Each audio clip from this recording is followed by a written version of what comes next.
Dime qué tú quieres, papi. ¿Quieres que lo mueva para ti? Mueve, mueve. ¿Te gusta cuando me muevo así? Así.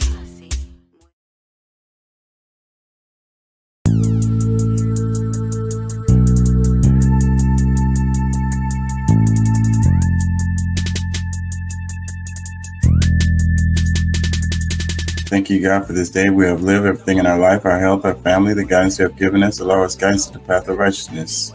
Amen. Really, I'ma get that bitch. Revenge is a dish best served cold. She took my son, now my soul is cold. He took my daddy, now my soul is old.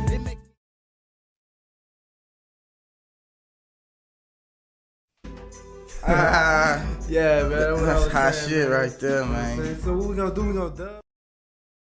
King Chaka ENT. Y'all can check out the music on Spotify, Apple, and other services.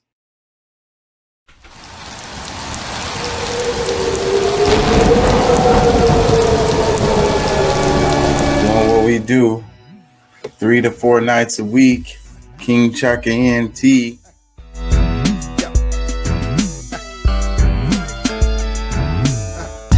I got this. From the She back starts seat. shooting. That dude was like, ow. What was that? Outside the car, That nigga deputies' got body popped. cameras capturing the bullets flying through the air. We got shots fired couldn't up have been here. a straight We need shot. It had backup to be- immediately. Start Are you- EMS. Start EMS. What We got the a civilian. We got a civilian hit. The deputy. Looks like we got us another hit.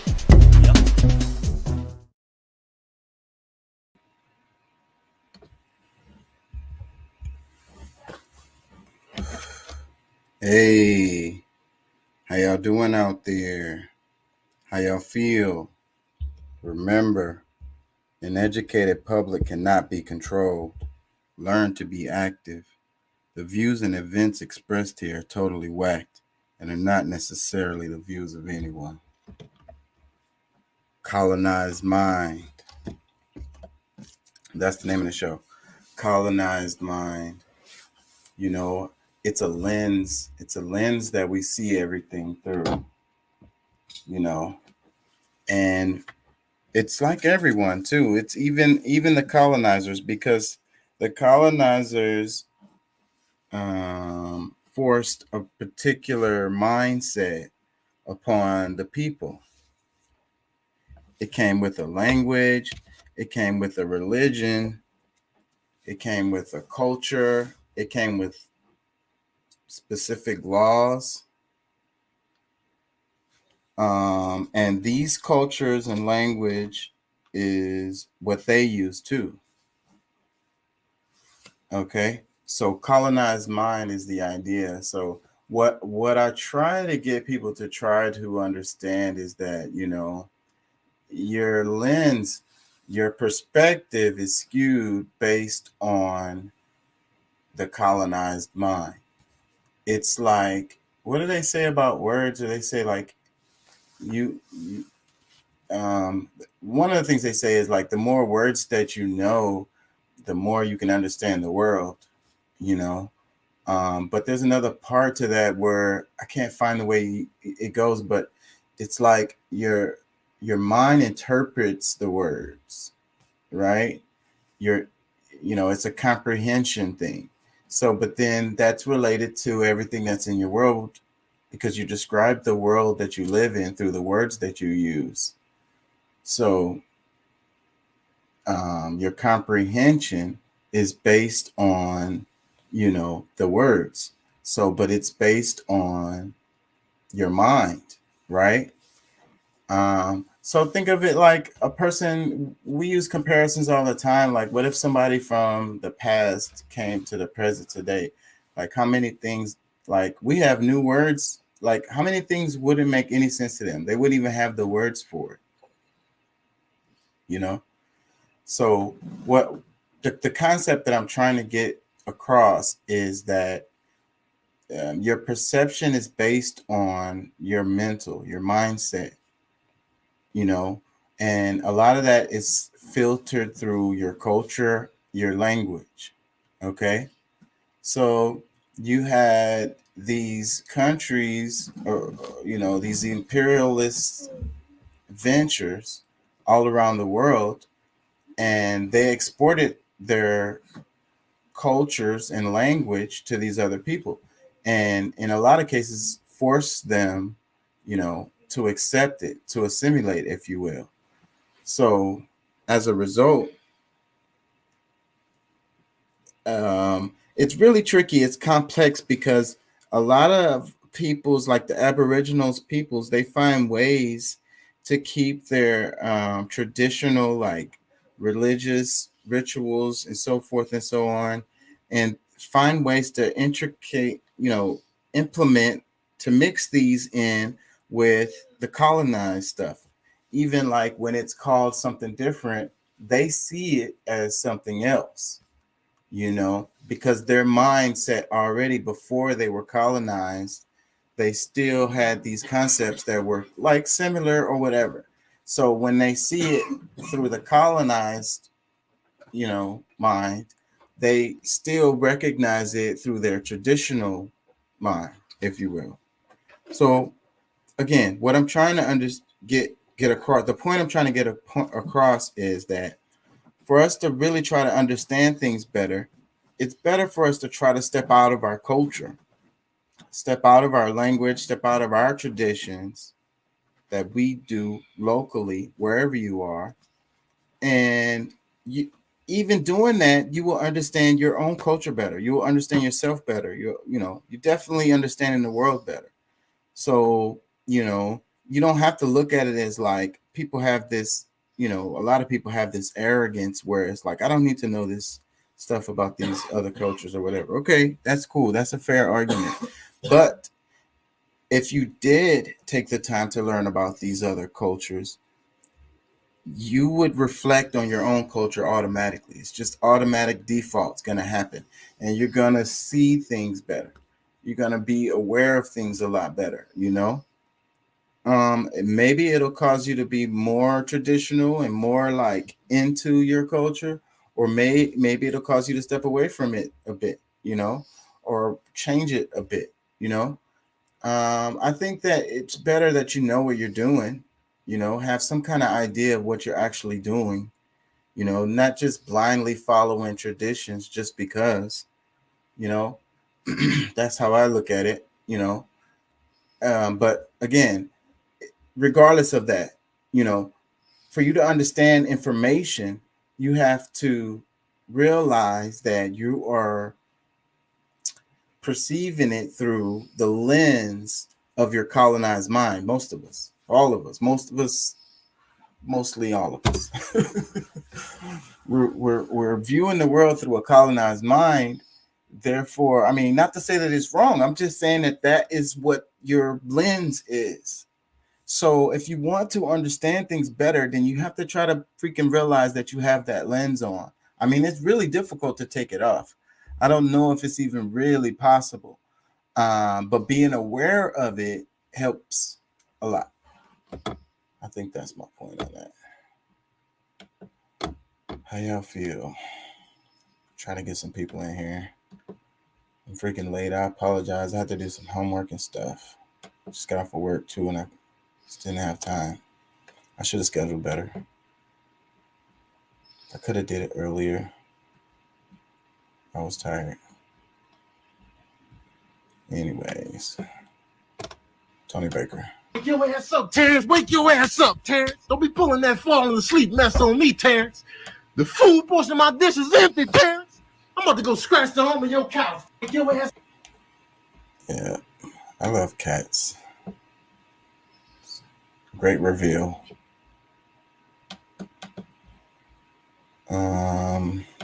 Anyways, I got some stuff. What's this from? Am I gonna get in trouble for playing this? Me anymore. If the wolf comes in here, next time he comes in here, I'll do whatever I have to do to keep him off my back. Is the sheep violent or is the wolf the violent one? He wasn't teaching hate, he was teaching common sense. Somebody's knocking you over the head, stop them. Do whatever you have to do to stop them. The ones that were knocking him over the head were afraid of the fact that he might swing back. So they said, no, he's teaching hate. He's violent. Is the sheep preaching hate when he says, I'm not going to let the wolf eat me anymore? I don't know if that's a good analogy, but I get what he was saying.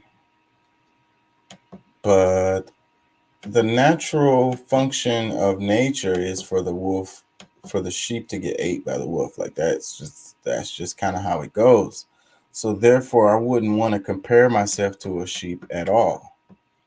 And humans, man, you know, we're really, what do they call them? The fruit and nuts. Fruit and nuts. That's really what we're supposed to eat. Like you look at our teeth and compare it to everything. It's the fruit and nuts. A little bit of meat. That's pretty much what our teeth says. You know, scientifically. But at the same time, we are, you know, we're predators, man. We predate. So that's what we do, you know, and comparing us to sheep is not a good comparison. Freaking, although we could get ate, we could be prey to some animals. And I think that during our evolution, we were prey animals throughout our evolution.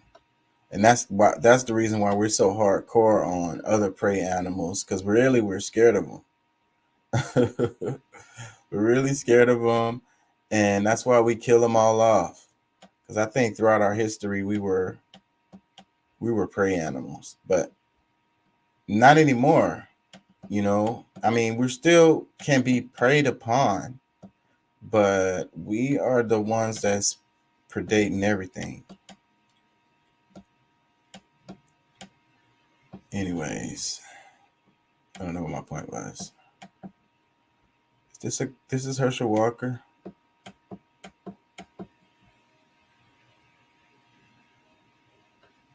Who is that?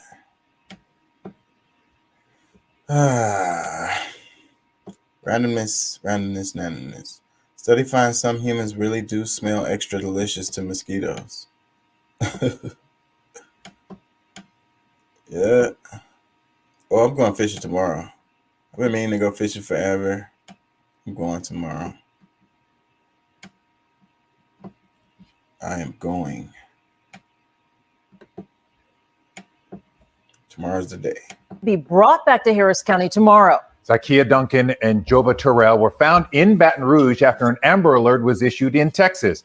Matt Doherty in Cyprus tonight with the video of the teen twins starving and begging for help. We want to alert you, the images you're about to see are difficult to watch. Matt?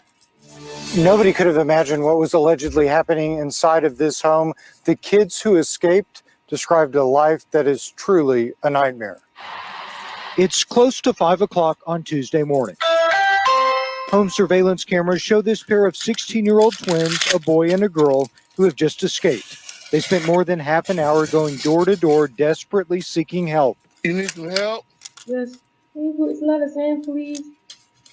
What's wrong with you? What? What happened? We just need somewhere to be right now.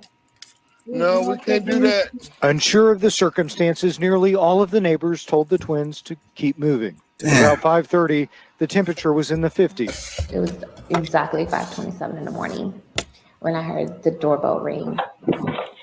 A single mother at home with her daughter was the first and only person to open the door. I just knew they were kids right away, so I quickly opened the door. I told them to come in, and I quickly shut the door and I locked it. The woman, who asked that we not use her name or show her face, says she led the twins to her kitchen. I sat them down, I brought them blankets, covered them up, and the first thing the little boy said was, "We're starving." Basically, we're saying, we're hungry. You're gonna give me something to eat. Looking at the 16-year-olds, it was obvious. After getting them something to eat, she started asking questions. When the little girl was here standing, she was visibly shaking and was showing me her handcuffs. They would say, "We just broke out of these." They told me that their mom kept them locked in the laundry room, naked, zip tied from the ankles and handcuffed from the wrists. They said we would pee and poop on ourselves. And they said when we needed to bathe, the mom would let them use the dirty mop water to bathe. They didn't get a bath. They got dirty mop water. It turned out Zakia Duncan had been arrested for child abuse in the past in Louisiana. Court documents show her children were removed from the home back in 2012. We asked Louisiana's Department of Children and Family Services why the kids were returned, but they told us state law prevents the agency from even acknowledging an investigation. How can a mother do this to their kids? How can a mother feel like this is okay to do? They deserve it. No kid deserves this.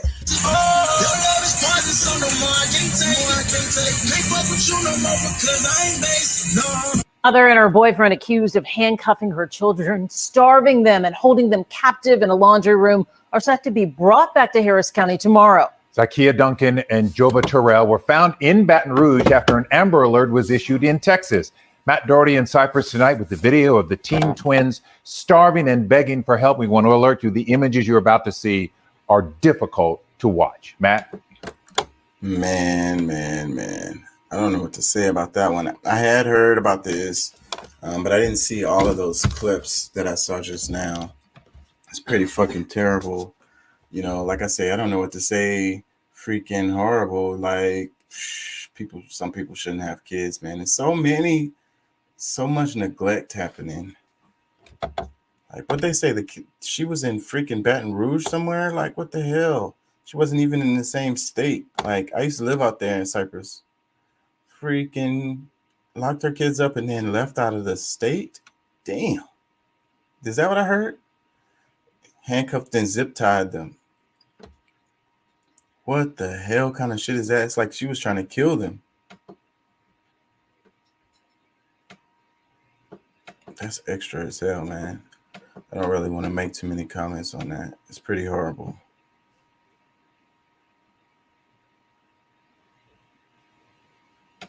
And no telling what that is. I don't want to be sensational.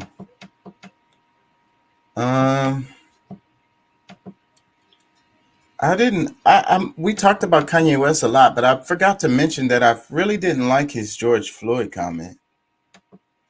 That was terrible. Like, if it don't, it can't just compete. It has to hurt. We not just. That's the reason why I'm not washed, because I still make it hurt. I don't know what the hell. They got the music in there. Freaking yeah, I didn't like the George Floyd comments. He gave his daughter like $100K, I want to say, because the family is mad about it. I think those comments was out of line, all the way out of line.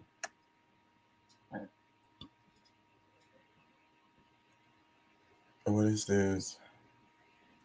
Talking about the Mayans. Does it have bad music? How did the Mayans go from looking like Negroes with dark skin and locks to pale skin with oily straight hair? The gig is up.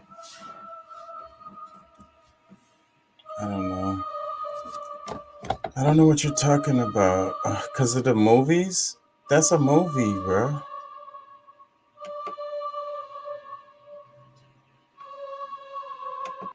All right, I'm not going to even comment on that. Yeah, you're comparing real stuff to stuff that's not real. Yeah, y'all can't do that. What is she talking about? Anyways, I'm gonna move on. I have some stuff. I think I fucking came on late and fucked up, but I'm here for y'all. Let me see. Can a foreign force restore order in Haiti? Inside story. Al Jazeera. I might do that one. Let me see. Brianna Joe Gray and talking about the anti-Semitic stuff, and she's talking about Bill Maher, who had Netanyahu on as the person to like clear it all up. Like, get all the way the fuck out of here.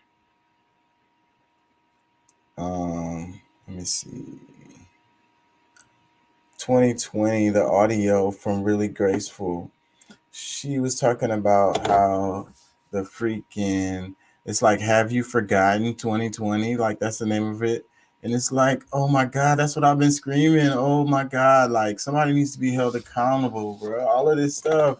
It's crazy how the whole society has just moved on. Like the shit it didn't happen and shit. Y'all got a short ass memory, bro. That was only like a year and a half ago. You know what I'm saying? It's 2 years ago. Let's say 2 years. Let's say 2.5 years. I don't know. 2 years, bro. It hasn't been that long. Freaking Elizabeth Truss is out as the UK Prime Minister. She didn't even make it longer than a head of lettuce. I might cover that. It's funny. The UK is a mess, y'all. And y'all better look out, because, hey, it's a lot of connections and parallels to the UK and the United States. That's the reason why I specifically like to cover UK politics, is because the comparison to the US politics is very stark.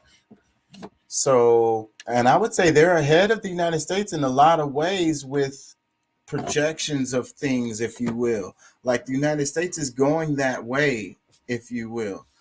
And so, like I say, that is the UK politics are an indication of our politics, pretty much kind of our future politics, kind of. What's up, dudes? How you feel? Shit, pretty good. How about you, bro? Chilling. I Um, feel you. I feel you. I was watching this. I'm scrolling this video. It says, "Will civilization collapse?" They were talking about. They were specifically talking about Rome and how like inflation went out of control. They was Uh huh. clipping the coins and making more coins out of them and shit. And runaway inflation. They kind of was saying that runaway inflation is what brought um, Rome down. Dang. I mean, that could probably be argued, but the guy was making a good point because he was trying to compare it to, us, the United States today or the world today, basically. Yeah. Yeah. I mean, I don't know, bro.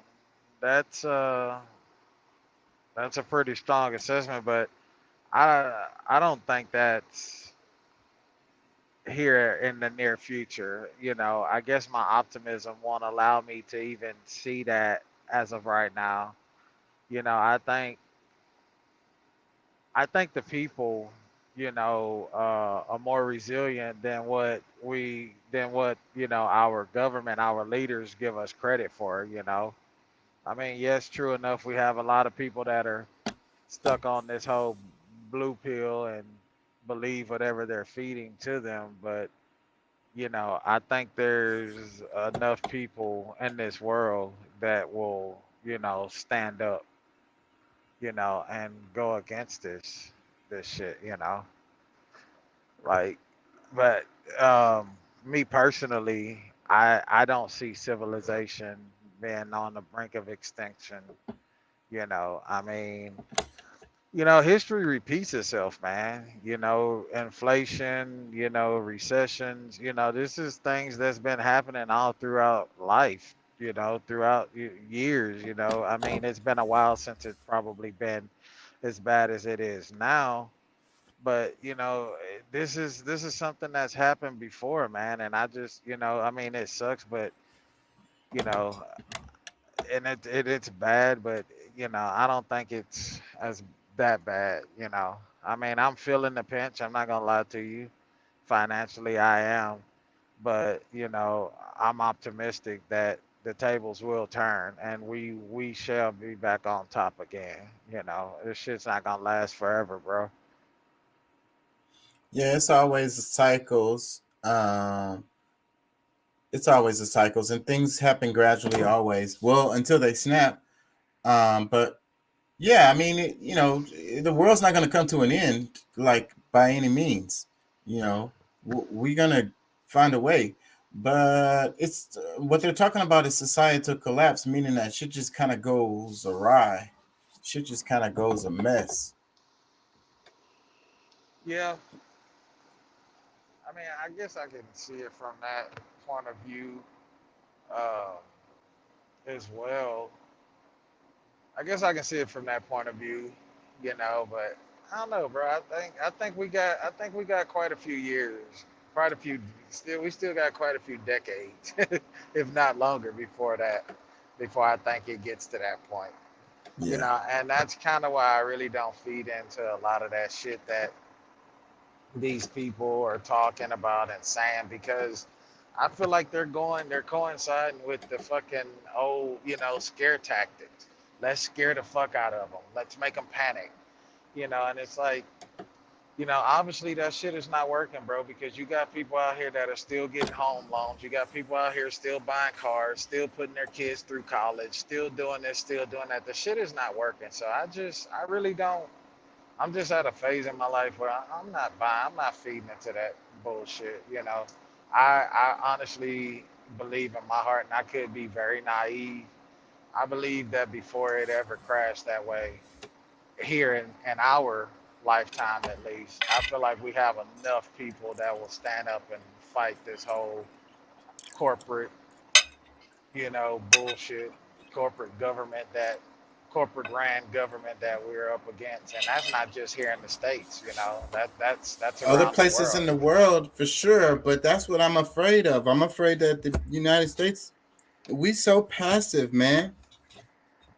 We're so passive here. They already rioting in freaking France. They're not covering that shit. They mad about inflation. They mad about the fuel prices and shit. They talking about doing worker walkouts and shit. Well, I Ain't mean, nobody saying that here. no, not too. You don't hear too many people saying that here. But what people don't realize, is, when you start hitting these motherfuckers where it hurt, you hit them in their pocket, and you walking off a job, you start walking, let's just say these motherfuckers at these different factories that we got around Houston. Look at how many refineries we got around Houston that not just refine oil to make, petrol products, but they make products that has to do with, the food and drug food and drugs and prescription medicines and everything else. Just let them motherfuckers go on strike and walk out, bro. Yeah, but You know, Texas would oh be the last state. But yeah, it would bring shit. Texas is important for the for the country. It would bring it would bring the country down, bro. Like to a halt. Like that would be like a major strike if those oil and gas guys, the ones that's working these factories here, they all got together and did a strike at the same time. yeah, I mean that, and then like I say, bro, there's so many chemical plants right there in Houston alone that they make products that you use in your everyday life. Like they make the plastics that's used for your headphones and your microphone and your computers, and they make chips and shit for computers and different things. Like that's motherfucker, even with my job, dude, like the job, well, what I do, we make atmospheric gas, and our atmospheric gas and liquid, the shit that we turn into liquid, is used in the food and drug, industry, and manufacturing industry. So if everybody at my plants walked out, the meat plants won't get their nitrogen and CO2, and manufacturing companies won't get their argon and their oxygen that they need to weld shit. So you start hitting motherfuckers where they hurt, bro. You start hitting them, start walking off these jobs and striking. Trust But me, they gonna get some act right, and we that's why I say, absolutely not that's why. organized for that. And there's no freaking unions hardly at all. And the first time you start talking Well, about unions, they fire everybody. yeah, I mean, Texas is a yeah, right to work state. They can fire you for any reason at any given moment at any given time. They don't yeah, have to give you an explanation. So you come around talk about some damn unions, fire. yeah. I mean, now we don't have any unions. I don't know how much I believe in the union, to be honest with you. I think unions nowadays are just a fucking money grab. It's like that. What's that department that the government uses? What is it? The NOC or whatever it's called. It's the people that's supposed to go over there and fight corrupt, like the people that are over in Ukraine, supposed to fight corruption and the disinformation and all that shit. And so, like, all of the money that the U.S. sends goes to them, and I forget what they call that organization, bro. But it's like that's what I see unions as, like fucking money grab, like they're fucking people, like they're making millions and millions of dollars, and like But you have I to don't have know. some kind of organization. You could just create it yourself. You know what I'm saying? People who have organized themselves, but that's tough. But that's what would have to be done. The somehow, how would they trust you? That would be the problem. How would you get? How would they? The employees, like you telling them, hey, we're gonna freaking all do this together and fucking, we need all y'all support and shit. How they gonna trust you, and how you gonna trust them to actually take care of business when the time comes? Yeah. I mean, I don't know, man, but I think we could, you know, band together. I think there's a lot of people that are getting fed up with shit, and I think, the frustration will bring about organization.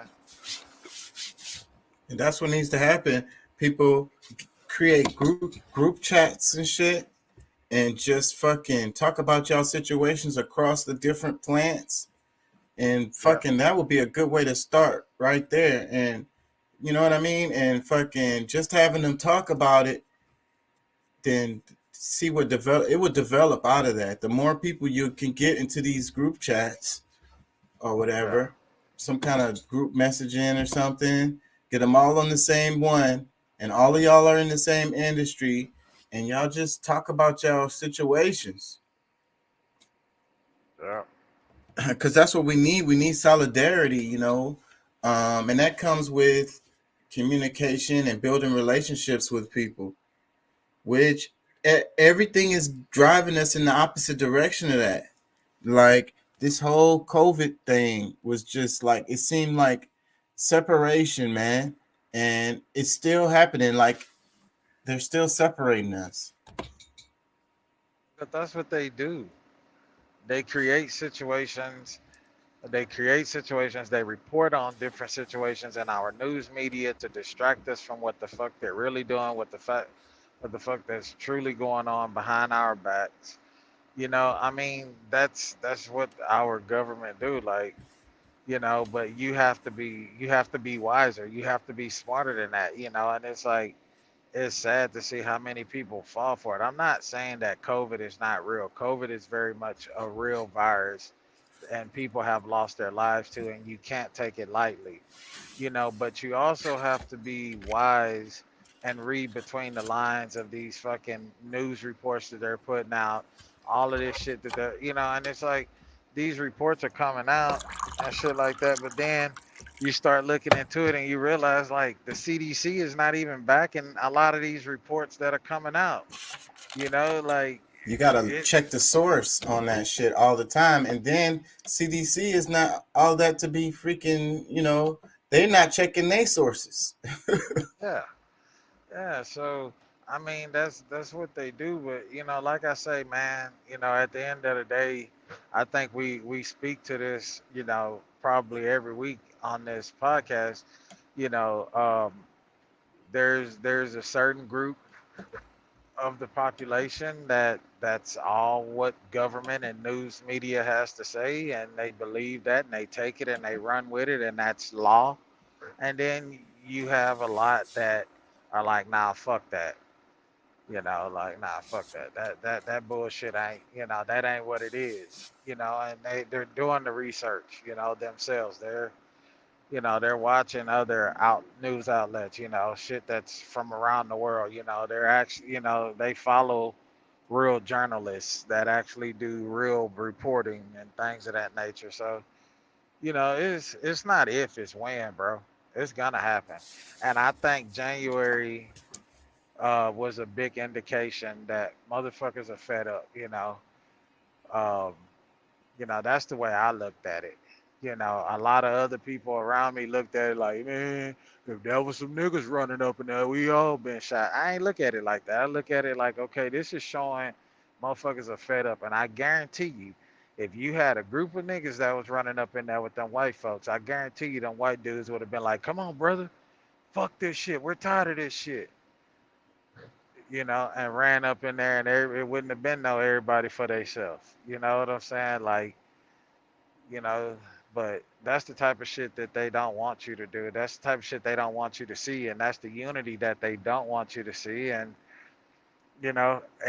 believe you me, I truly believe that the government is afraid of that shit, and that's why they throw these different things out there, bro, to keep the separation. You know what I'm saying? Because if we band together, they fucked, dog.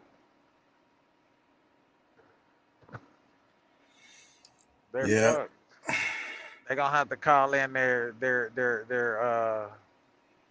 gonna have to call in their military, their contracted military, because even the military is gonna be like, nah, man, fuck y'all, we not killing our people. They're gonna have to call in them outside motherfuckers. I'm trying to decide in which direction I want to go in. I think I'm gonna go ahead and play this because you mentioned the pandemic. Let me play some of this because it's true. Like, I'm irritated as hell. Like, I'm glad this lady said some of the stuff she said in this video, because it's like it's what I've been screaming.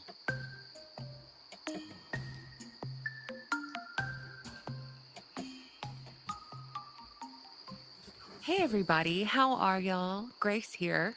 Walk with me. We're taking a stroll down memory lane today, okay? Do y'all remember when the most effective psychological operation in modern history occurred in tandem with the controlled demolition of our economy? Well, it seems like many have forgotten because we've just moved on as a society like nothing ever happened. The arrows in the grocery store aisles vanished alongside justice and the ability to hold our leaders and politicians accountable for this irreversible damage they've done. I made a post the other day with all the crazy things I could remember from the COVID lockdown era, circa 2020, pre-vaccine era, because that really deserves its own segment, doesn't it? And I'm going to read this whole list off for you. I'm going to read my notes here that I took on it, because really, what a wild time. If I missed anything, let me know, or please share your personal takes, experiences, observations from this time with me. We're just going to jump right in.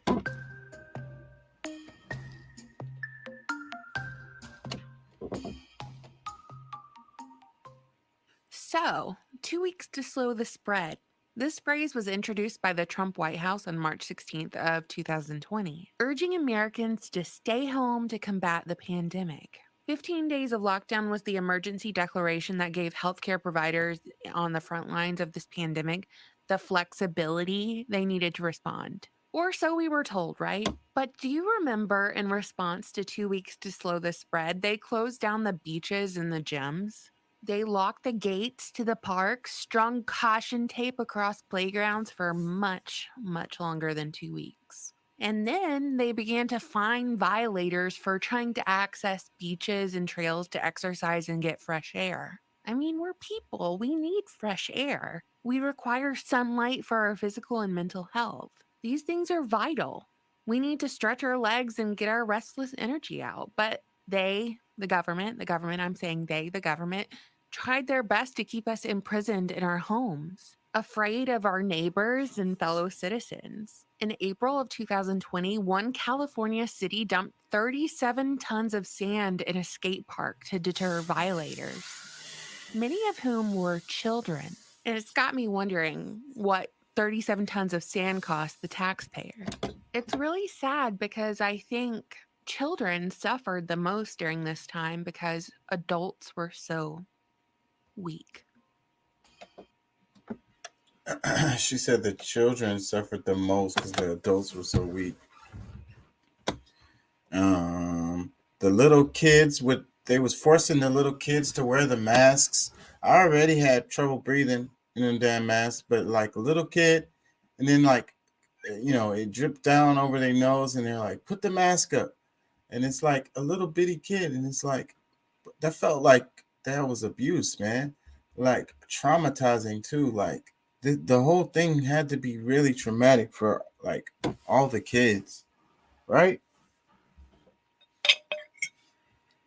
I couldn't imagine if I was a child going through this and the way that the world reacted.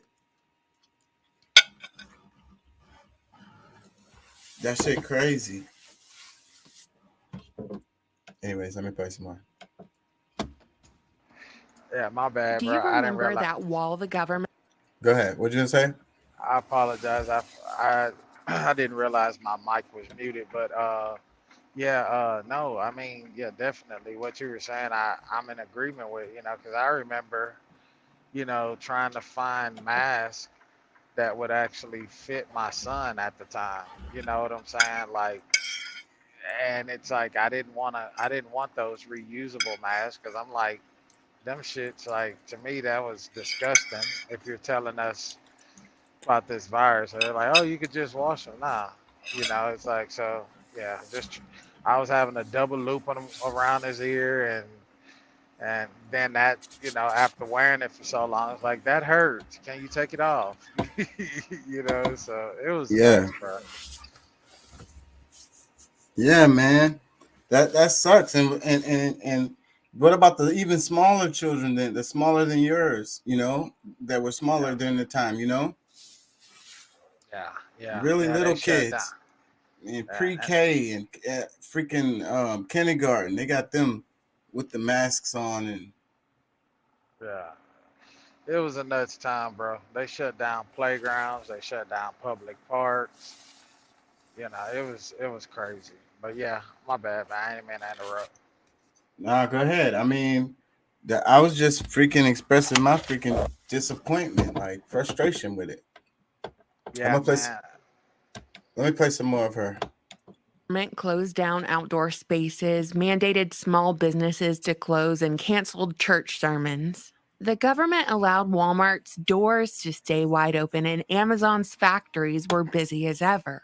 2 weeks to slow the spread turned into months, and small businesses, mom and pop shops, and family owned restaurants suffered while big corporations flourished. Amazon's CEO and the world's publicly richest man at the time, Jeff Bezos, even had the nerve to ask the public to donate to his COVID-19 relief fund. And this whole relief fund was created for companies' contract employees working during the pandemic. And those funds allegedly went toward allowing Jeff Bezos' workers to continue to receive sick pay if they got diagnosed with COVID or placed under quarantine by the government.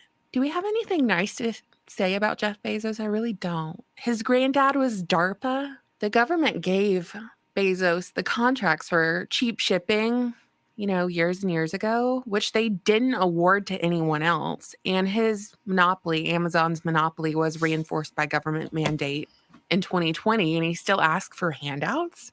Gross. Man, it's so wicked, bro. Like the big companies freaking made a killing. Meanwhile, they squoze out all the small businesses all over the place. Yeah.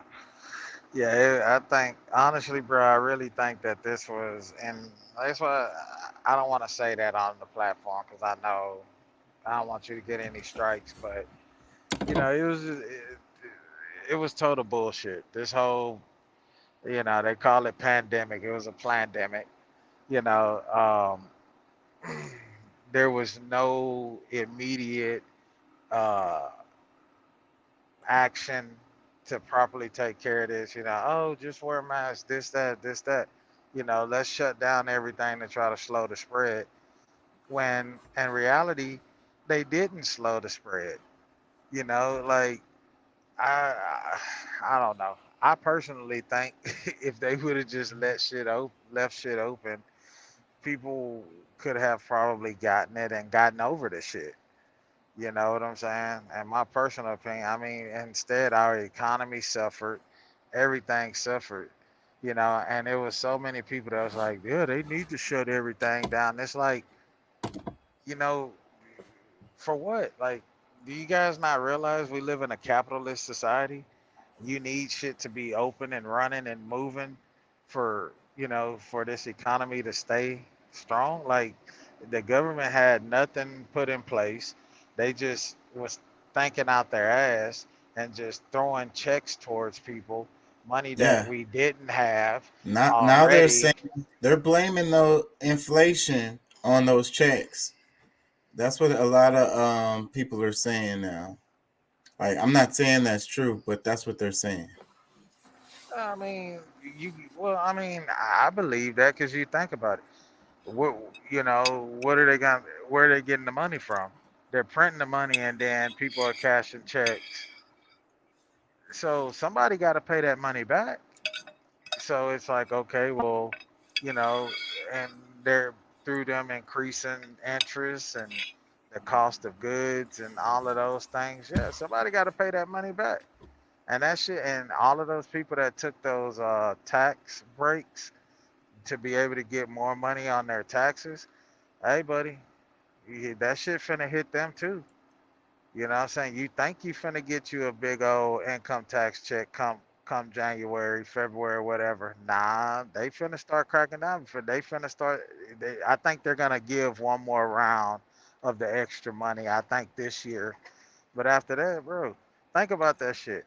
They finna start taxing the shit out of your damn income tax check. That's why they hired all the damn agents so they could make sure they took care of it. We finna crack down. They just don't know what they got coming. Yeah. Like, bro, I'm telling you, dog. Like, they finna start. That money has to be paid back, and it's just the stupidity of people, bro. The ignorance, you know, not realize. You know, it's like I heard people like, man, I don't know why our government ain't doing like what they doing over there in Europe. They giving them, you know, $4,000 a month. Well, it's probably in a lot better position than we are over here in the states. Financially. We're in a deficit. You know, you can't keep giving from an empty fucking cup, bro. Like, Yeah, y'all but gotta they pay that money back. Like, and I would agree with all of that. But you know, at the same time though, it's still a distraction from the reality of going on with these major corporations because that's where the money is going. And them niggas is sucking on the damn government's teeth too, you know? yeah, well, that's our government's fault. You know, all of the fucking corporate welfare that we have in our government is ridiculous. You know, look at look at the money that they were get. Look at the money they were giving just to Bezos. Think about how many other corporations they gave this money to. You know, from Walmart to Tyson, Tyson, the chicken company. Well, they do chicken, pork, beef, everything. To all of these different companies. Why does Jeff Bezos need a COVID need people to donate to a COVID relief fund when at the time during COVID this guy was worth like what 200 and some odd $1 billion? You mean to tell me you can't afford to keep your workers paid? Yeah, man. That shit Like crazy. and then never mind how much money the government fucking gave him, probably on the money that we don't know that they gave him. Never mind the money that the billions of dollars that they give him every year for that company that he has, Blue Origin, that does absolutely nothing. It's a hobby for him. He's commercializing it. You know, he's charging people, regular rich people, like a million. I think it's like a million or 1.3 million just to go up and come back down. Like I don't know, bro. Like that shit's stupid to me. And then you got the taxes that these corporations don't pay. Yeah, you know what? Yeah, they get a tax break. It's like I watched the video of this business owner, this black guy. He's like he owns like this major corporation. I forget what it is, but he was breaking that shit down. He was saying how like like in a year he may owe like $20 million in taxes. And what the government will do is tell him, you know what, instead of that 20 million, just pay us 3 million and put the other 16 or 17 million or whatever it is back into your business to employ more people or whatever. Well, instead, they're taking taxes out of your check. Before you ever get your check, taxes are taken out. Then you leave work, you got to go to the grocery store. You got to buy bread, lunch meat, milk, diapers, whatever else you got to buy. You paying taxes on all of that shit. It's like, it's bullshit, dude. And they don't pay taxes on shit. Yeah. And then the other part of this that I have to say related to this thing, because we're talking about inflation and stuff, because you were saying they got to pay the money back, and that's true. But these companies are also price gouging on top of all of this. Like, I saw a clip that said it was an oil company, maybe it's OPEC, I don't know, oil company, first quarter of 2022. Crazy BP, number. they I don't made remember. like $6 billion in revenue. I don't remember what the number was in profit. This was a profit number we're looking at, and Profit, yeah. they said that it's the most ever in any company ever. Yeah. If I'm not mistaken, that was BP that made like a $6 billion profit. Or they were one of the ones. So again, I got a video on this. I might go to that because this was at the same time where the price, of the gas was high as hell for us. Yep. Yeah, and then you think about places like the UK and Canada and places like that, how expensive it is because they pay by the liter. So that shit's probably like a dollar or well, no, it's more than that because I think if I'm not mistaken, I seen from a news report, I think it was a Democracy Now! News report that in parts of Europe they had like I think it was somewhere around like $10 or $13 a liter. So you think about that, bro. That's a lot of fucking money, man. $13 a liter. Part of the reason why they're going into Haiti, which I wanted to talk about too, is related to that because the gangs are blocking the freaking whatever. It's like a oil depot or whatever port position, and what they're doing, and then they're still selling the fuel and stuff, but at super high ass price. Yeah. And so now the freaking military is about to go in if they haven't gone in already. Yeah. Yeah, but they're only going in. They're gonna go in. What are they going in for? Is They it just they Haiti selling the gas too high, or they're selling it to other people too high? to within Haiti, they probably not getting much out. I don't know about that because it's so chaotic there. I don't know that they get much exports at all right now. So it's all internal. So, but it's still kind of the reason why it's related is because it's like the fuel uh, moving, like because see what happens is they own those freaking what do you call them? Damn sweatshops in Haiti. You know what I'm saying? That's the history of Haiti, and it's still that way. They have these damn companies that make shit there, and they have people working in these damn sweatshops and shit. So I'm sure that stuff is protected or whatever. And I don't know, man. I don't know. Yeah. That's crazy. But I mean, I don't see what benefit it. What is it gonna benefit the U.S. to butt into that shit? When they already don't want the U.S. over there anyway, butting into their shit. So it's like, what benefit is it gonna benefit the people of Haiti? More than likely not. These motherfuckers will go over there and steal whatever little reserves Haiti got. Like, like I don't know. I don't see where it's gonna benefit them. But I don't know, man. It's nuts, dude. But they're making us pay this shit back. I don't see why they just don't charge the corporations.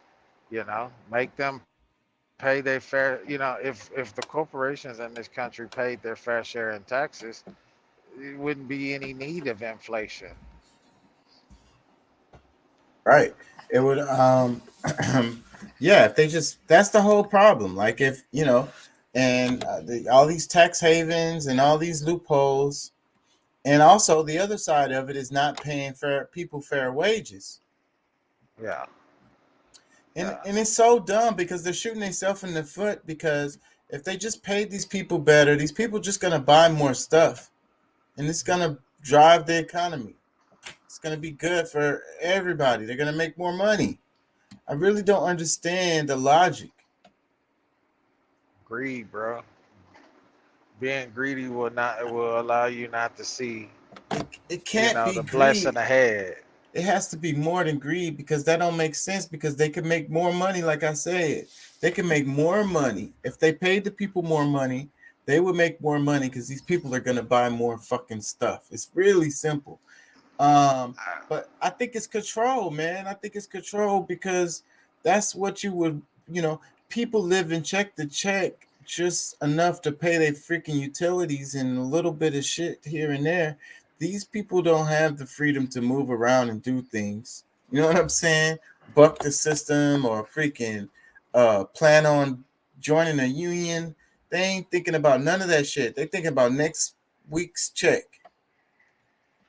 Yeah. And they thinking about their bills at the first of the month. And that's it. What they gonna eat and shit.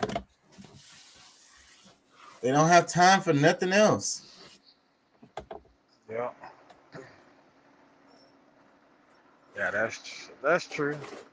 And that point of view, yeah, that's true. I'm trying to see which one I want to play. I guess I'll play this. I had a plan and it just got out of my head. Totally lost it. Over here texting and shit. It's got my mind twisted. National health. Will a foreign force intervene in 1804, shaking off its French colonizers? But France forced it to pay reparations, and the US occupied the country for 2 decades. It then endured autocratic rule and more American military interventions. This painful history has been invoked by many in Haiti who oppose the government's call for a foreign force to come and secure the streets. The country is still reeling from a series of shocks over the past 12 years. They include earthquakes, hurricanes, cholera, gang violence, and the political vacuum left by the assassination of President Jovenel Moïse last year. We'll get to our panelists shortly, but first, this report by Kulsum Sharif. Another day, another roadblock.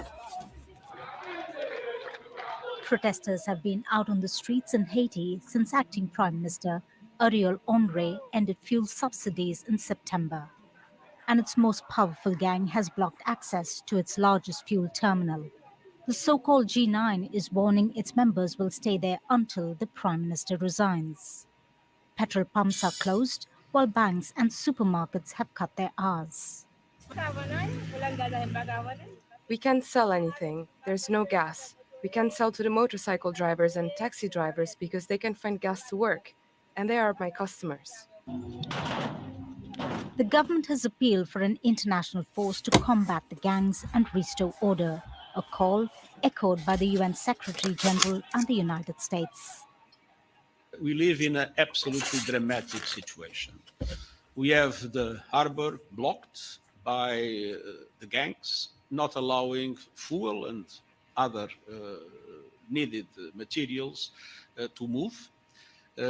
We have, because of that, no fuel in the city, Having no food, there is no water. But Russia and China, who both wield veto power, have voiced reservations. And within Haiti, any external force is a reminder of multiple American military interventions, including the ouster of President Jean-Bertrand Aristide in 2004. No Canadian. No to the Canadians, no to the Americans. You're monsters. You don't have solutions. You're chaos. You're behind the gangsterization of crime. You're giving arms to our brothers and those who are in underprivileged neighborhoods. Haiti is also grappling with a resurgence of cholera. Dozens have died. An early outbreak that followed the earthquake in 2010 killed thousands of people. We receive around 40 patients every day since the beginning of the cholera resurgence. And in total, we might have received 200 patients. But the fuel crisis has forced hospitals to limit services, and clean water is hard to find. The UN Secretary General is warning of a nightmarish situation, but he has to contend with a long history of failed international efforts that's left many here wary of external intervention. Kulsum Sharif, Al Jazeera. Very, very sad, bro. Yeah. What was that? Where is that at, man? I lost out on quite a bit of it. But where was that at? This is Haiti. Haiti. Let me, Okay. Okay. let me read the caption. It says Haiti is running out of food and fuel as gangs control the streets.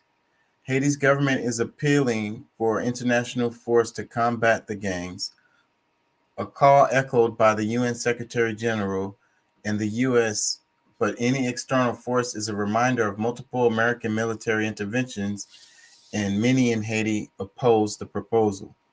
The country is still reeling from series of shocks over the past 12 years. They include earthquakes, hurricanes, cholera, gang violence, and political vacuum left by assassination of President Jovenel Moise last year. It says, can a foreign force restore order in Haiti? The answer is no. I want to read some comments underneath this video because I was reading comments underneath this video and some of them kind of got me upset. Yeah. It's the freaking hate. And I hardly ever comment. And also I'm not going to play this whole video. Like the part that I played is what's important. Like the talking heads came on and I noticed they didn't really have anybody from Haiti, you know? And it really bothers me that they do this all the time. Some guy in New York, some correspondent guy, you know, they may know a lot about Haiti, but I really want to hear from some Haitians, bro. If we talking about this topic, can we talk about some people that live in Haiti? You know what I'm saying? That or at least a Haitian that is there or has been there and can actually tell you what's happening on the ground. Our news is so freaking correspondent heavy. And this goes back to what we're talking about with profits and capitalism. That's what has happened. You know, we talk about the conglomerates of the media, but we just say the media and we don't really think about it.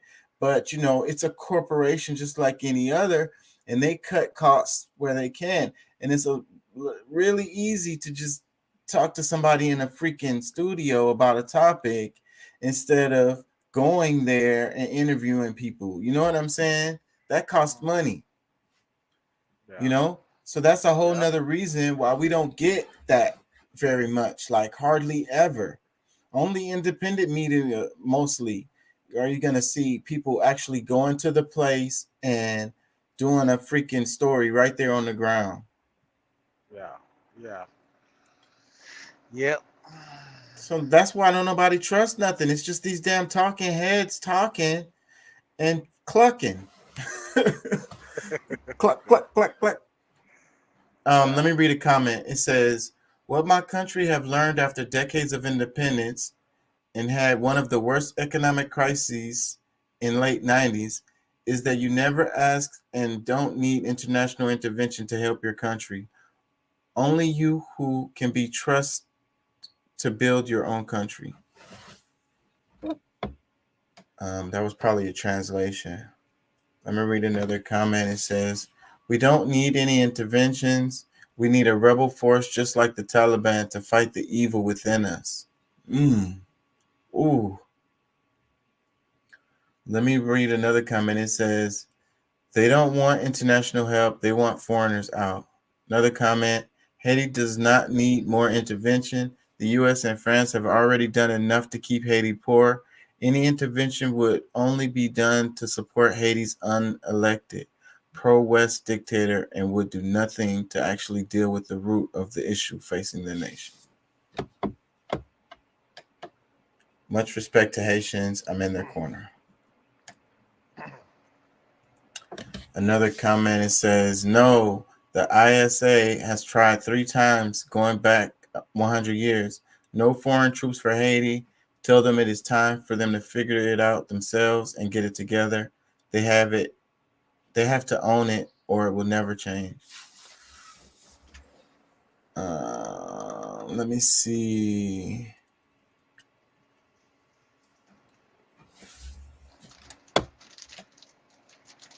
They talking about they're making money off of kidnappings and stuff, but they're getting money from, the other guy said they're getting money from politicians, you know, freaking the gangs and shit. So like, that's what's crazy. And a lot of the arms, and we was talking about Ukraine and all the money they're sending to Ukraine, but then it's black op, you know, black book arms, these that's getting lost arms basically. And shit, who's to say some of those stuff is not ending up in Haiti? I'm willing to bet some of it is. I mean, that stuff is going all over the world. That shit is It's billions of being sold dollars right now on the black market, bro. Yeah, it's billions of dollars. So whoever got the money, and some people, you know, some people want to, you know, cause problems, and they have a bunch of money, so they could just buy them and give them to people. Here's an AR-15, and here's 22 clips. Tell your friends.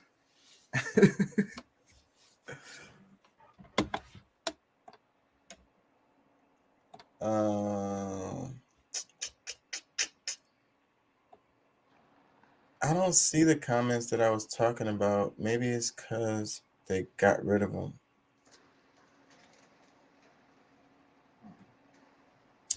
That be happening.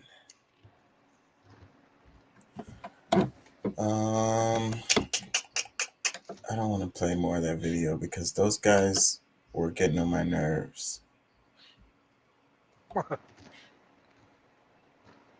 Freaking just blah, blah, blah, blah, blah. Shit, let's move on. Freaking, did you see any of the stuff I sent? I sent the video about, I talked about it earlier a little bit about Bill Maher. Let me play some of this. Bill Maher went viral once again over the weekend after he weighed in on the artist formerly known as Kanye West's anti-Semitic statements. His guest of choice for this segment, former Israeli Prime Minister Benjamin Netanyahu. Now, if you're wondering why Maher would bring a former head of state who is currently in the middle of his own re-election campaign to weigh in on the manic ravings of a deeply troubled American rap artist, you're not alone. But listening even briefly to the interview reveals Maher's rhetorical strategy here. This wasn't just about rebuking anti-Semitism. Any number of people or institutions could have done that, including, say, the Anti-Defamation League, even celebrities like Jennifer Aniston or Mos Def, take your pick. But Ye's week-long cycle of unhinged interviews, tweets, and leaked DMs was just a hook for a subject for which Maher has long demonstrated a significant appetite, erasing the ongoing humanitarian abuses by the Israeli government against Palestinians. Once you realize that this is the real subject of Maher's segment, the choice of guest becomes strikingly clear.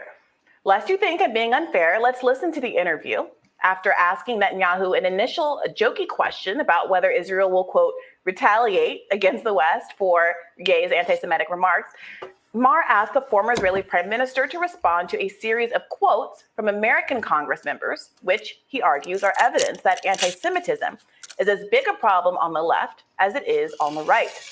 He goes on to execute a familiar pivot, characterizing a substantive criticism of the treatment of Palestinians by Israel as de facto anti-Semitism.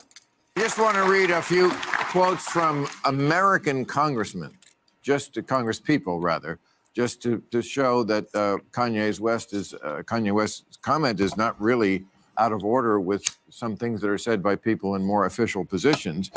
Here's one. Israel has hypnotized the world. May Allah awaken the people and help them see the evil doings of Israel. 10 years ago, if you read that to me, I thought that would be from Hezbollah. That's an American congressperson. Another American congressperson says the reality of Israel's apartheid government, goes on to say the occupation and ethnic cleansing Palestinians live with every day. Another one says Israel targets media sources so the world can't see Palestinians being massacred. I have three questions for you. Are you massacring Palestinians? Yes. Are you ethnic cleansing, and are you an apartheid state? Yes and yes. No, no, and no. I mean, these are all ridiculous charges against the one democracy in the Middle East, the one democracy that upholds human rights, that defends freedom, and is America's best allies. What? Now, I want to be very clear about this. The first quote Maher read about Israel having hypnotized the world, which is from Minnesota Congresswoman Ilhan Omar, is inexcusable in its promotion of anti-Semitic tropes. Omar has acknowledged this and apologized, writing, in all sincerity, it was after my CNN interview that I heard from Jewish orgs that my use of the word hypnotize and the ugly sentiment it holds was offensive. I have no interest in defending that statement or pushing any Jewish person to accept that apology. None at all. But the next statement is of a very different character. Let's take a closer look. The statement is a tweet from Rashida Tlaib, which Maher notably does not include in full, nor does he include the broader context.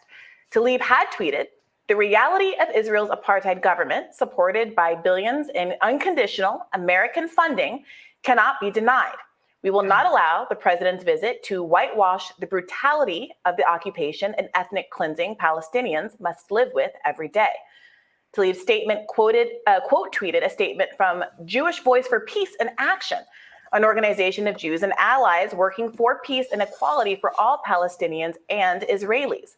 Jewish Voices for Peace's statement was directed at President Joe Biden, who was visiting Israel at the time. The organization tweeted a statement from Tlaib that criticized the Israeli government for forcing 1,000 Palestinians out of their homes in Masafer Yatta, a Palestinian community on the West Bank, so that the Israeli military could use the land for military training exercises. Quote, U.S. war crimes are literally happening under your nose, emphasized the Jewish pro-peace organization. UN human rights experts at the time urgently called on Israel and the international community to stop the forced evictions, which an Israeli court determined were lawful on the basis that, get this, aerial maps from the 1980s showed no permanent settlements. The rub, that the residents of the land are nomadic people who often occupy the region's caves rather than standalone structures, making the probative value of aerial maps moot at best and pretextual at worst. I say all of this to make it clear that Tlaib's tweet was not a subjective personal claim based in anti-Semitism. It was an assessment of a state, Israel, and its actions against a community. An assessment that's backed by human rights authorities like the UN and Amnesty International. These same humanitarian organizations have also described Israel as an apartheid state. For example, UN Special Rapporteur for the occupied region, Michael Link, explained earlier this year that, quote, there is today in the Palestinian territory occupied by Israel since 1967 a deeply discriminatory dual legal and political system that privileges the 700,000 Israeli Jewish settlers living in the 300 illegal Israeli settlements in East Jerusalem and the West Bank. In a UN report released just this past Tuesday, UN Special Rapporteur Francesca Albanese wrote, quote, realizing the inalienable right of the Palestinian people to self-determination requires dismantling once and for all the Israeli settler colonial occupation and its apartheid practices. And that's not all. Israel's former attorney general has characterized his own country as an apartheid regime. Former chair of Israel's Meretz party echoed these sentiments in 2006, accusing Netanyahu of operating at the service of the apartheid lobby. There's a long list of Israeli leaders who have echoed this claim, and you can read about them in this MSNBC op-ed by Mehdi Hassan, but I won't belabor the point. It is obviously the case that if criticizing a state's actions were considered to be de facto anti-Semitism, that would provide a level of cover to said state to enact horrific abuses without any international criticism. And it would make anti-Semites out of a significant number of Israeli citizens, American Jews, and Israeli political leaders. Describing Israel as having occupied Palestinian territory is uncontroversial at this point, as is the two-tiered system of rights in the region, aka apartheid. Netanyahu all but admits this in the interview. Take a listen. But could you become an apartheid state? The critics of Israel here in America and some in your own country talk about the fact that Israel is kind of a population time bomb, and that if 51% of Israel would become Arab, because you do have Arab citizens who are actually treated better in Israel with more rights and more freedoms than they are in their own and other Arab countries. But if 51% of Israel became Arab, then you would have to become an apartheid state. Is that something that you think about as much as your critics do? Because I think they don't have the facts right. I mean, they're about 20% of Israel's population is Arabs, and they're really the only Arabs in the Middle East who enjoy full and equal civic rights in the Israeli democracy. And I've also made it an effort to incorporate them in the tremendous success story that is Israel. And I'm happy to see that that is happening. But the demographic balance is maintained. The most important thing is the democratic balance is maintained, because everyone has a right to be part of the Israeli democracy and the Israeli success story. I don't think that's a real issue. I think it's a bogus charge. Why you keep looking down? Notice that Netanyahu compares the rights of Palestinians to other Arabs in the region, not to the rights of Jewish Israelis, whose rights quite obviously eclipse those of Palestinians. And his statements about maintaining the, quote, democratic balance give the game away. A commitment to having an explicitly Jewish state in a region which is overwhelmingly Muslim means denying the Muslim population equal participation in the political process. In April of last year, Human Rights Watch released a report detailing why Israel's actions met the definition of apartheid. They cite the same demographic threat Netanyahu openly alludes to here, along with policies aimed at mitigating said threat, like concentrating most Palestinians in dense enclaves where they lack access to basic needs like water and live under harsh authoritarian military rule. And yet speaking out about this invites harsh pushback from the political establishment when Rashida Tlaib spoke out against progressives who ignore the plight of Palestinians, or so-called progressives who ignore the plight of Palestinians. Former DNC chair and Clinton booster Debbie Wasserman Schultz accused Tlaib of anti-Semitism. To be clear, anti-Semitism is real and rising in the United States. Who can forget the chilling images from Charlottesville, where dozens of men with torches chanted, "The Jews will not replace us," before one white supremacist killed counter-protester Heather Heyer with his car. The following year, an anti-Semite killed 11 Jewish worshipers at the Tree of Life synagogue and wounded 6 others, described as the deadliest rampage against Jewish people in U.S. history. Despite the conservative leanings of these white nationalists and their at times open identification with conservatives like Donald Trump, Trump avoided condemning the Charlottesville anti-Semitism. Remember this from the 2020 debates?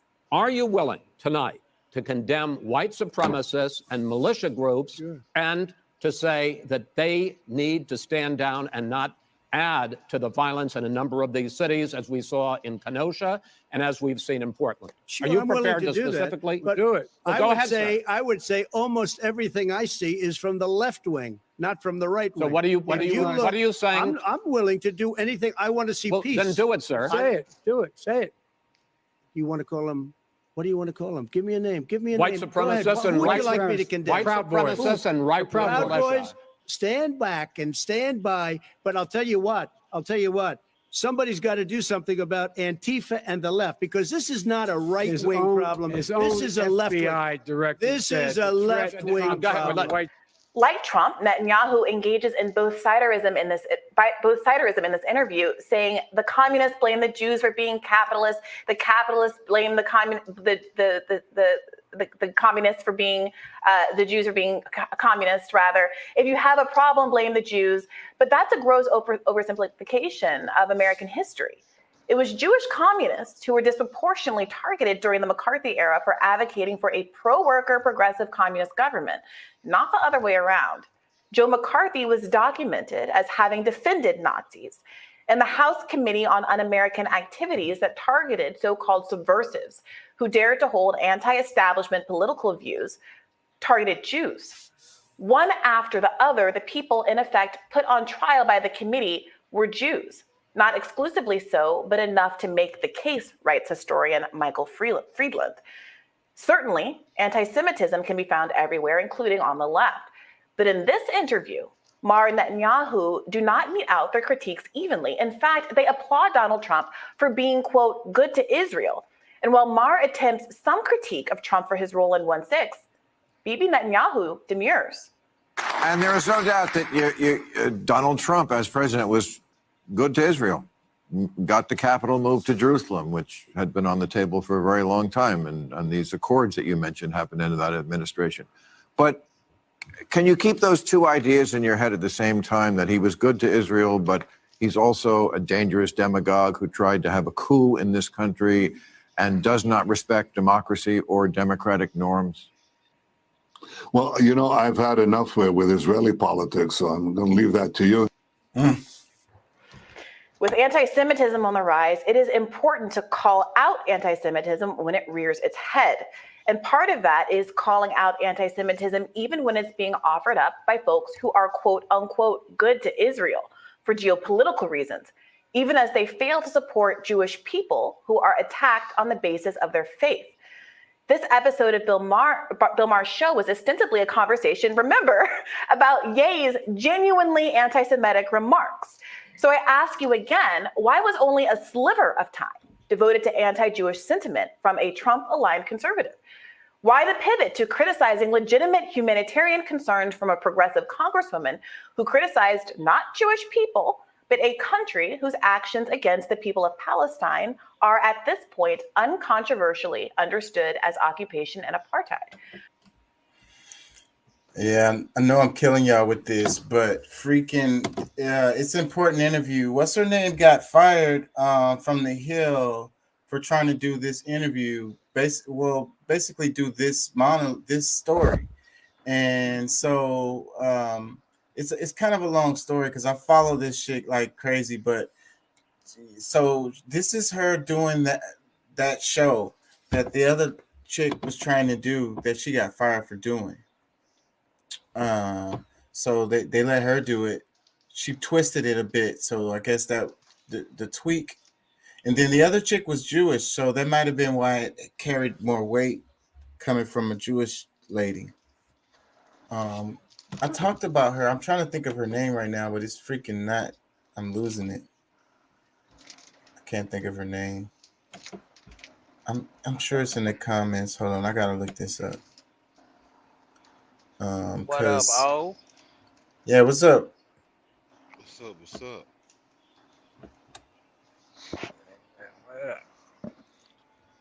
Y'all fellas doing all right this evening? What'd you say, bro? Yeah, I'm good, man. No, How I said about y'all yourself? doing. Yeah, I'm good, man. You know, sat down a few minutes thinking, you know, I'll be ready to go into the podcast in a few minutes and turn into a nap. I don't know how, like, Katie Helper, that's the name. Sorry, y'all. I had to find that. I knew somebody was gonna say it. But anyways, Katie Helper was the lady who got fired from the same. This is The Hill. The show that we're watching is The Hill. It's Rising is the name of the show on The Hill, and they're the company who fired this chick for doing that, trying to do this same segment. And I'm flipping through the comments, and somebody said this is the last day for Brianna Joy Gray on the show. She might get it too. Did y'all hear any of that? What she was talking about in there? And also, could y'all see why it's like edgy and could possibly get her fired, and how it got the other chick fired? Twos. Yeah, I see it because they they don't want the truth coming out. Everything points to it. Ain't this the same country that killed the journalist that got killed a couple of months back for being over there? That was What? Saudi, wasn't it? Yeah. What are you talking about? Jamel Khashoggi, whatever his name is. Yeah, that. No, the lady who got killed not too long ago in Israel. Oh yeah, in Israel. Yeah. She totally did. And then they were lying about it. That's true. Yeah, Yeah. yeah, same country. So it's like, bro, they don't want you talking about that shit, and then the American government having their hands in it, and yeah, you see how he pivoted when they got to talking about, you know, what Trump did. And, yeah, it's bullshit, bro. Yeah. So it's crazy though. The conservatives have a thing for, let's say, the Republicans. The Republican Party seems to have a thing for Israel, and so it means that you can't really say anything bad about Israel and be Republican. Like, you know what I mean? They don't want truth coming out, bro. Anytime you start putting the spotlight on the truth that goes against their agenda and their propaganda, you out of there. She lucky she just got fired and didn't get sniped.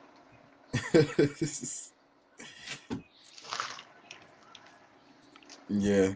She was calling it like it is, and that's it. And that's like the name of the show was yesterday. You get punished for telling the truth, and that's what happens. Some truths, you're not supposed to speak out loud. What I was saying in my monologue, I don't know if y'all heard it, but it was like, I feel like the most offensive thing you could say to someone is the truth. What I mean is the thing that would hurt them the most. Mm-hmm. Yeah, like if you really know them, and you say something out loud that should never be spoken. they're gonna be mad. Or they hit you with that question. I got a question for you, and I really want you to tell me the truth.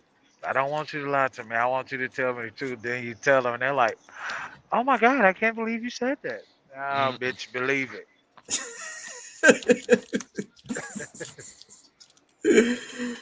Believe it. Sit with that for a while. Yeah, man. Yeah, It's like man. my wife had a friend. Well, she's still friends with her, but she asked my wife and I. She was like, "I'm young. I'm successful. I'm good looking. I'm nice, attractive chick. I got plenty of money. Why do y'all think I don't have no man?" My wife came out, no comment. I say, well, bitch, let me tell you. Oh, Oh man, I had to go and break it down to her. My wife was like, I don't even know why you even entertain that shit because she want to know. I'm gonna tell this motherfucker. This why you ain't got no man. Let me read some comments underneath this video because I want to play some more of this, even though I know I've been killing y'all, but it's a little bit because at the end when they talk, because the guy, she's like coming from the left and he's like coming from the right, and he's totally trying to like rebuttal it, and you can see how uncomfortable he is even having the conversation. I want to play that part, but let me read the comments, a couple comments. The first comment says, Robbie's face at the end of the radar, we're all getting fired. Another comment, it says, don't know how the Hills gatekeepers let this get on the air, but I salute Bree for taking the career risk. This is integrity. Another comment, the people who clapped are gross. It says, respect for this, Bree. Might consider subscribing again, assuming they don't punish her for this. Another comment, no other news show even talks about this stuff. Thank you. Yep. More love for Bree comments. Shit, I got Yeah, love man. for Bree too, goddamn. She get fired till I sponsor her for a couple of days.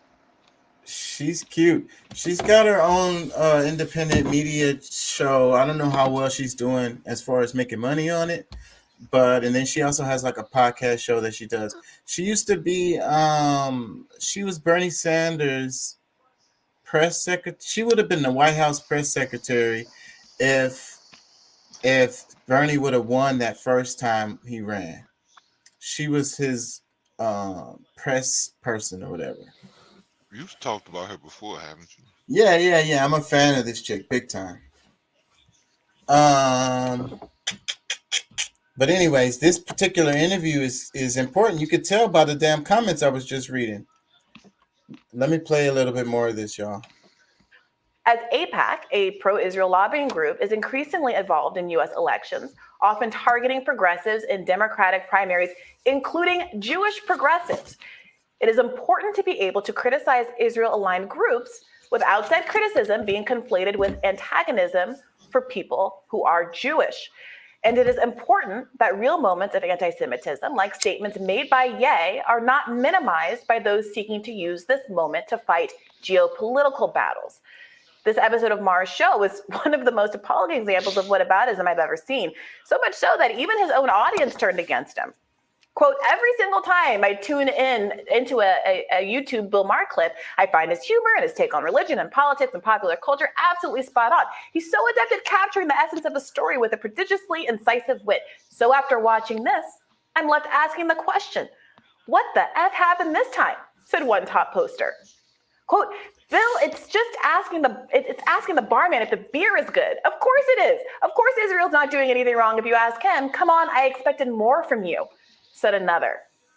If Maher is interested in having a real conversation about anti-Semitism, I'd love to host it here or on any other platform. But this wasn't real engagement with the problem of anti-Semitism. It was a PSA for occupation, and Maher's audience was poorly served by it. So that got a lot of pushback. His interview did, not just for the reasons that I articulated, but because Benjamin Netanyahu is also in the middle of a corruption scandal that Maher asked him 0 questions about. It was all softball lobs, and it was really weird to watch something that was ostensibly about Kanye West, 90% of which ended up being about these progressive congresswomen's tweets and kind of defending Israel's actions in the region. Yeah, well, I mean, he should have been asked about the corruption allegations, although with those kinds of interviews, you never know if like a condition of landing the interview was we're only going to talk about. Yeah, but that's the problem. That's exactly the problem. People are asking, why do you invite Benjamin Netanyahu on for a segment to talk about Kanye West tweets? Yeah.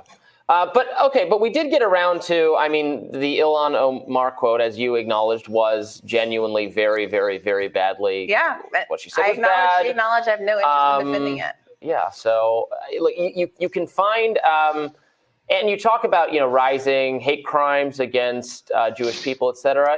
These are often not ideological as far as I can tell, or they're certainly not traceable to a discernible right-wing ideology. It's not. The Tree of Life Synagogue person. That one was, and then a couple months later there was the knifing attack during a Hanukkah. That was just a mentally ill African American man. The attacks on the streets of New York are mentally ill people, when Donald by and large, committed by black people. But Robbie, why is this deflection from? It's not deflection. No one in the Democratic Party has an issue, and no one on the left has an issue saying that any one of those attacks is horrific and anti-Semitism. People attacking people on the basis of being Jewish and on the basis of their faith and ethnicity is patently wrong.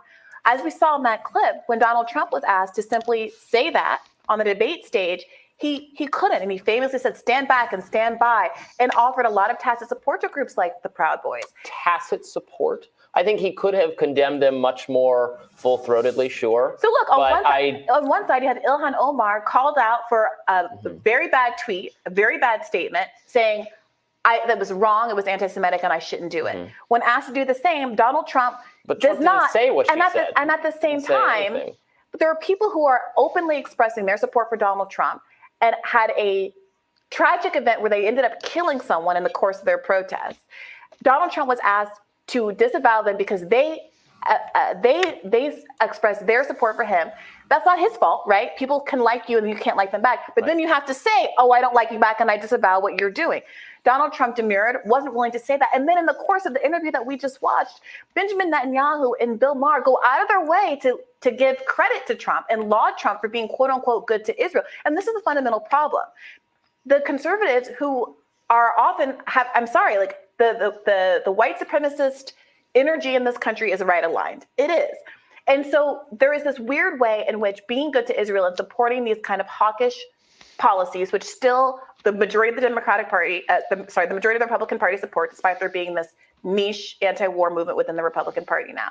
But the majority of Republicans have substituted the idea of being pro-Israel for its own world-building geopolitical reasons with the idea of being a friend of Jewish people, including Jewish people in the United States. And that is a dangerous conflation because it means every criticism of what the Israeli state does is described as anti-Semitism. Obviously, I don't think it's de facto anti-Semitic to criticize some aspect of the Israeli government or even to question giving aid to Israel, as Republican figures, including Rand Paul, routinely do and oppose. I'm more so I agree with you on that, and yeah, the interview was kind of all over the place. Yeah. But I take umbrage at characterizing the rise in anti-Semitic hate crimes as discernibly attached, as maybe you're not doing, but I see done in the media all the time. Well, the rise in bullying in school, everything is about the Trump effect, and it's not. Yeah, I do want to be careful about it. It's not Republicans' fault. There are people who can do crazy things that can articulate their support of any number of parties, and that's not their fault. I completely agree with you on that. But what I think earned Donald Trump a different degree of scrutiny at that moment was an unwillingness to disavow what should have been a no-brainer. In the same way that I gotta say Ilhan Omar was willing to do.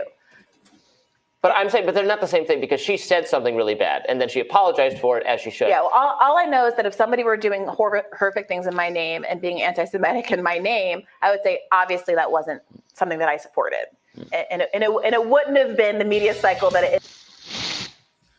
What do y'all think? Losing y'all? Conflating. I don't know. I don't.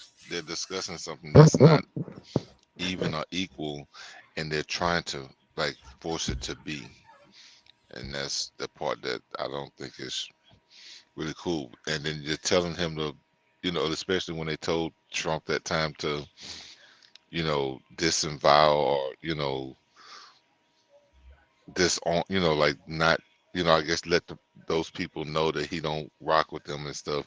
It's like, what, it's like, I don't know, like how, you know what I'm saying? Like you asking him to disavow as if he had welcomed them at some point, like where he, publicly, it's, I don't know. It's a little bit weird to me, but, she is very cute though.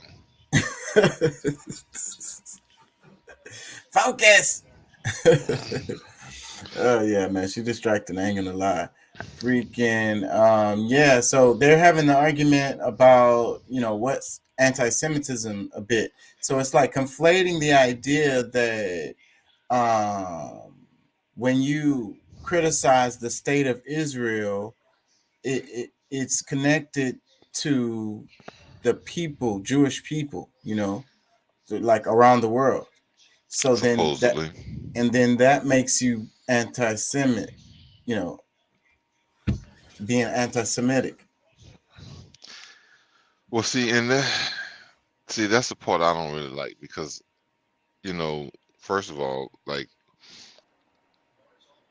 when you say something about them, I mean, you could be saying something good, and they accept, they'll say that it's anti-Semitic. Like, you know, they don't even have to understand what you're really even saying. You could be expressing some, you know, some form of what you call it, because I like, you know, because if you use the example of when and what's this 444 what's his name? Jay-Z? Jay-Z. Yeah, Jay-Z, when he was talking about, you know, being like them, you know, giving examples, good examples of them, and you know what they did, They you know. called him anti-Semitic still. Yeah. And like, you know, like, it's, to me it's just like somebody who's crying wolf, and you know, it's nothing but sheep around. You know what I'm saying? Like, when the shit really happens, people gonna at some point really get to the point where it's just like, all right, I mean, whatever, bro. Like, I'm so used to you saying something, saying the same crap, and nobody's gonna really even care at some point, because this is what you normally do. And I mean, just because you have the power, you over exercising this power that you've. Because that's what I was about to say. I mean, like, you could say nobody really cares, but they have power behind it because people getting fired and shit. Well, yeah, no, I mean, no, but see, and that's the thing. I mean, but that, I mean, they're, while they're doing that, like, the reason why they're getting people to talk, that's talking about this, why Kanye is, you know what I'm saying, acting the way he's acting about it, is because of the misuse of power.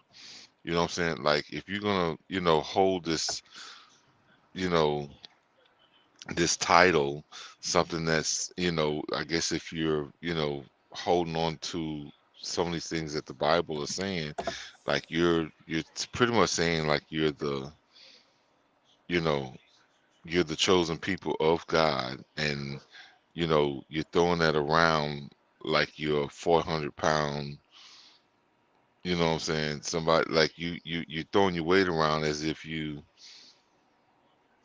know, just for almost like really for no reason. Like, I mean, people are actually trying to get, you know, get closer to you.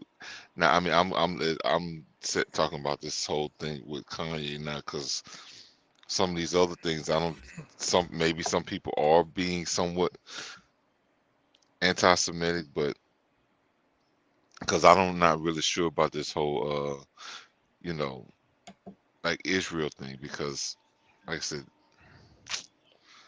it's hard for me to even really accept them as being, you know what I'm saying, like, Right, with me, right. with me understanding the origins of these people, like, it's just, it don't add up. Like, Like, it's hard to be taken seriously yeah, and when you look at it that way. Definitely. yeah, yeah. So I mean, it's like, okay, you're trying to maintain a certain level of power, so you're exerting unnecessary power to let people know that you have the power, but really it's given power. So at some point it can be taken away, because, you know, really, if us as Americans, because I mean, I just imagine the day when, you know, we take our country back over, and you know, we're the ones who are responsible for, um, you know, giving resources out to people. I mean, do we continue to support them? Yeah. You know, like, I mean, you know, like, I mean, all everything that they're doing, like the military power that they're exerting in Palestine. I mean, do I start giving all those resources to Palestine? You know, I mean, it can, like, things can really switch, because their power comes from something that somebody else is giving you, or the, you know what I'm saying, being considered an ally. So I think they really should be careful how they doing things. Yeah. Damn it, I had a question, but I freaking lost it. Anyways, freaking this one right here is about The title says Bernie bashes Dems for losing working people ahead of 2022. Basically saying that the Democrats are focusing on freaking abortion and not focusing on that people are hurting financially and talk about inflation and fixing that kind of shit. Is Bernie actually saying something like that? Yeah. He said exactly that. Okay.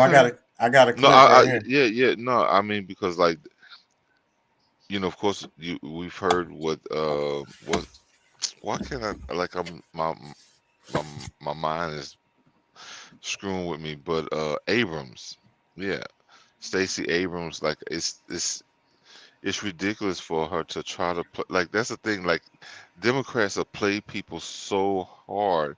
Like I know you're taking up for her, and oh, she didn't mean it this way, and whatever. Bro, that was the biggest disrespect. Period. It's like people are trying to seriously like look. We want to hire you in office, but we need to know your motives. We need to know what you come in here to do. You know what I'm saying? Like we'll give you the support if we know that you're trying to do something that's gonna make a change for us as a people. And then she's like, "Well, if you want some want some information, inflation, things for us to repair for inflation, hey, we need to talk about abortion." And it's just like the most like how like she just sat there with like slapping our, just like it's like a constant slap in the face back and forth. Anybody that's who's in the way, yep, slap for you, here, slap for you, slap for you. Like it's just go ahead, let's Yeah. play the video because I mean, like, the shit pisses me off because it's like, it's just disrespectful, bro. It's politics. Freaking what was I gonna say? Yeah, we can stop this. This is gonna be beating up on the Dems actually, so you probably like it. No, And I honestly like. I mean, honestly, like certain things. I mean, because I mean, I wish that people would really just pay attention. Like, I mean, I wish people weren't so programmed to get treated like shit. Yep. Senator Bernie Sanders is also very frustrated by that. Let's put this up on the screen. He's decided to jump in and do a couple weekends of barnstorming here across the country. This is from the New York Times. Their headline is Bernie Sanders fearing weak Democratic turnout, plans midterms blitz. Mr. Sanders said he thought the Democratic Party was, quote, doing rather poorly at selling itself to working class voters. You are not wrong, sir. He's planning an 8-state blitz with at least 19 events over the final 2 weekends before the midterm elections, looking to rally young voters and progressives as Democrats confront daunting national headwinds. He's going to Oregon, California, Nevada, Texas, Florida, Wisconsin, Michigan, Pennsylvania. And he also has been out, speaking out. And we covered before, he had written an op-ed basically making the point of, you guys have to have something to say about the economy since it's the #1 issue. Let's take a listen to what he said to Jake Tapper. Well, Jake, first of all, I happen to believe that the Supreme Court decision overturning Roe versus Wade is an absolute outrage. I think Democrats have got to fight to make sure that it is women who control their own bodies, not the government. So I think this is a very important issue. But I don't believe it can be the only issue. At a time when we have an economy in which the wealthiest people, the billionaire class, are getting much, much richer while working people are struggling to put food on the table, it goes without saying that we have got to focus on the economy and demand that we have a government that works for all of us and not just wealthy campaign contributors. And the irony here is Republicans say, they talk about the economy. Really, not one of them is going to vote to raise the minimum wage to a living wage. Not one of them is going to vote for legislation that makes it easier for workers to join unions. Not one of them is going to vote to do what every other major country on earth does and guarantee health care for all people, nor will they vote to raise taxes on billionaires at a time when the richest people in this country, in some cases, pay nothing in federal income tax. So I happen to think the Republican line is phony, and Democrats have got to respond. There's a reason. Go ahead. What y'all think? I think Bernie, like I mean, this is common rhetoric from him, but at the same time, I think he really doesn't know who he's dealing with because he talks shit about the Republicans, where they're the ones that prove to be more willing to help the people. Where, yeah, I mean, there's, people donating money on both sides, but there's a lot of cluelessness to, like, are they acting as if they don't realize that it's the people that he seems to be closer to, thinking that the Democrats give a shit. Like, he needs to really pay more attention to, like, I mean, I don't think that he doesn't know, but he gets on TV and he's acting as if the Democrats give a shit when like, they're the ones who keep expressing how much they don't care about the people. Like, I mean, we talking about Rand Paul and Ted Cruz and this, that, and the other. Like, they try to villainize these guys all the time, but because they have more of a, you know, thoughtful way to that we can change things for people, and it's just like treated as if it's just so radical, like, uh you know what I'm saying, like, let's get the supply chain pumping again. Let's, fuel prices can be brought down if we just add to the supply. Or, what I'm saying, like, stop trying to get, what I'm saying, we need to be more independent as far as our energy, then, and stop buying from other countries. Like, they act like it's so radical, but it just makes common sense. So it's just, I don't know, like, I like Bernie, but I think he needs to stop confusing the this whole political thing, because people trust him. People really, like, followed his words and what he's saying, but he's got to be completely honest, and he might have really, if he ever wants to become president, he's gonna have to step away from that whole idea that the Democratic Party is for the people.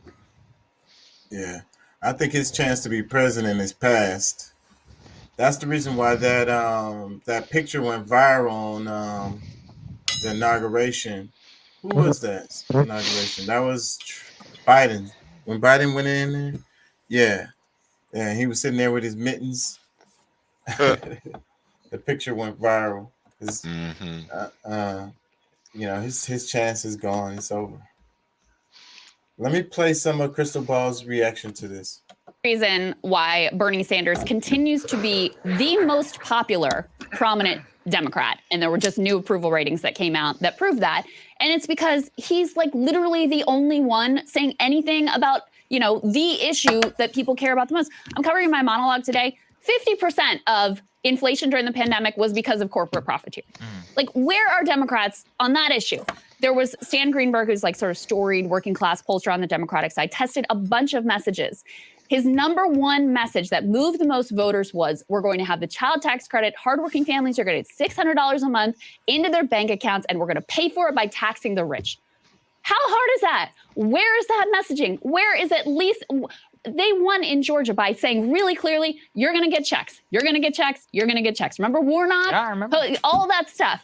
That worked, and they just completely memory hold it because they're incompetent, because they're ideologically stupid, and because they also don't want to make promises that they ultimately don't really want to follow through on. Well, they're not going to do it. I think that's really what it comes through.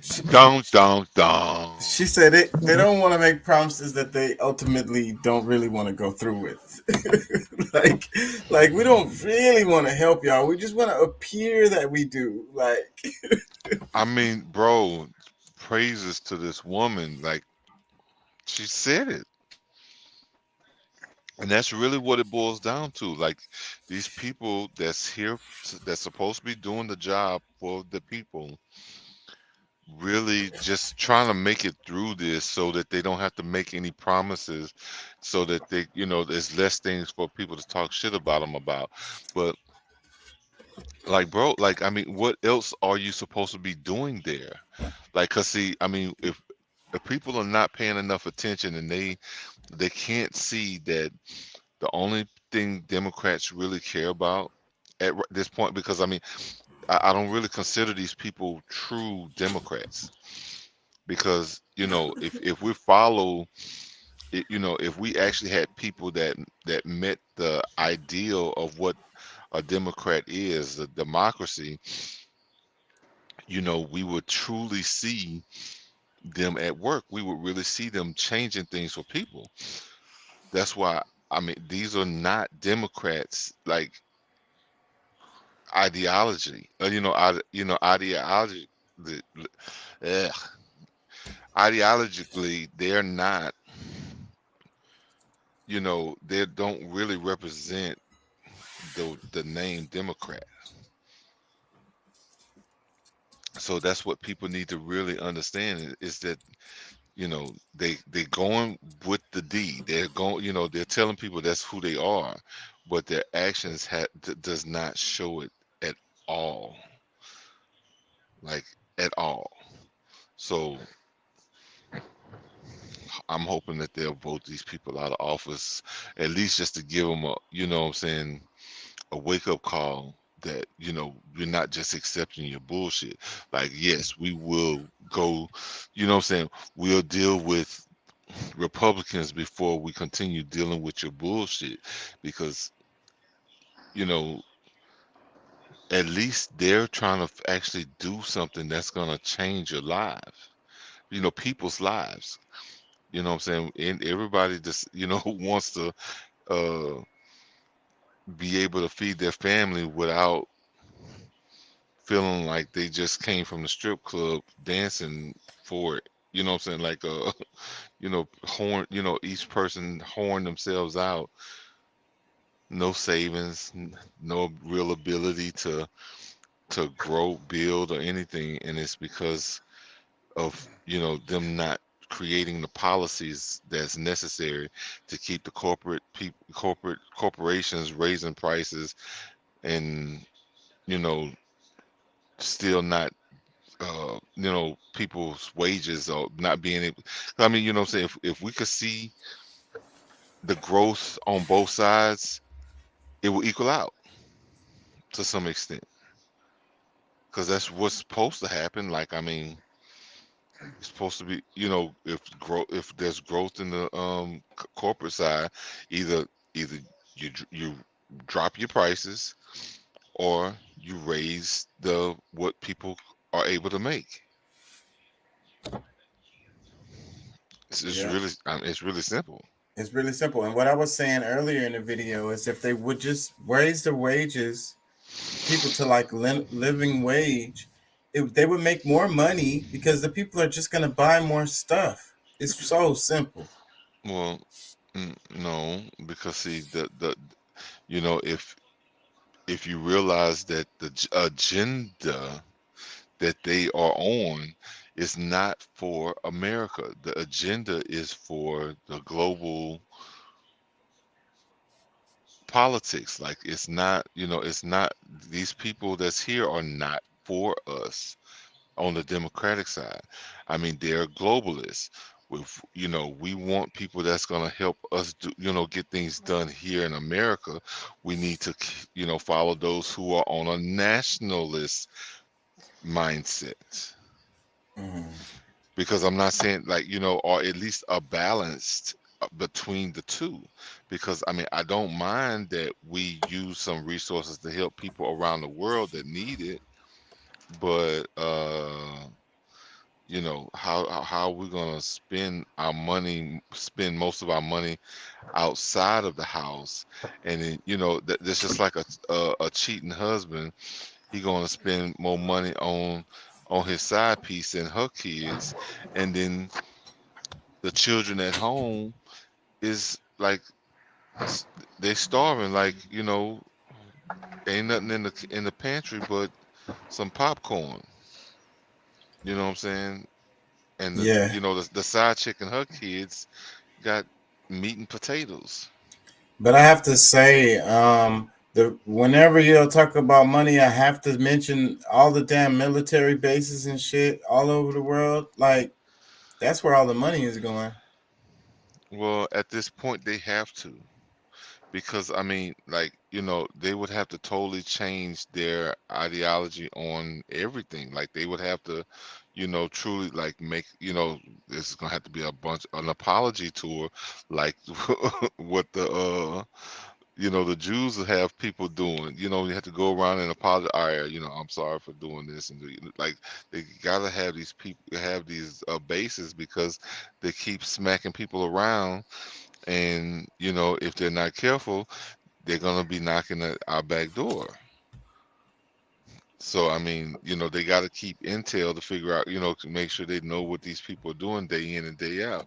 But if they weren't going around the world and trying to bully and take other people's shit, maybe we could close down some of these bases.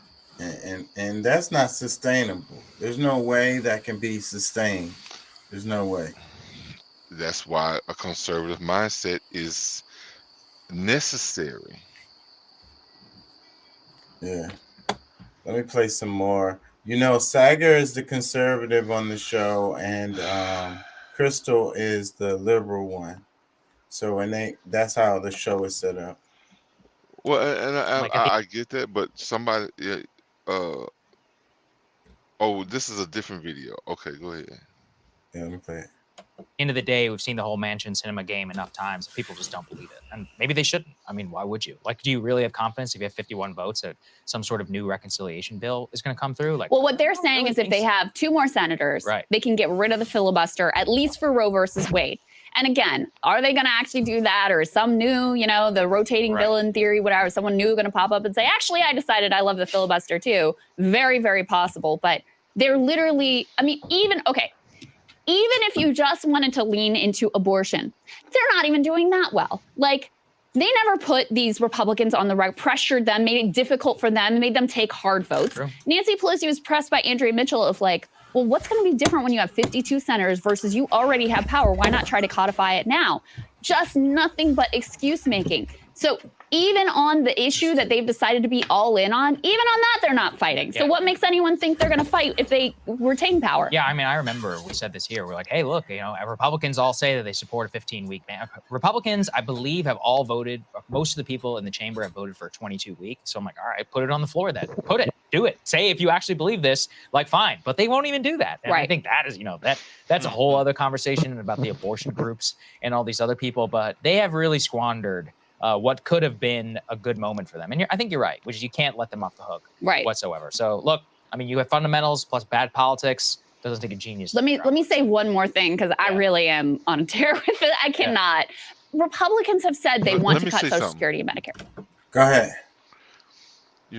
One of the things like I really think people need to realize is that actions really do speak louder than words, because they can come out here and tell people that they're fighting for you for this so that you can have the right for the abortion, and this is just shit that they're using during the voting season, because they really don't want you to have the right for abortions either.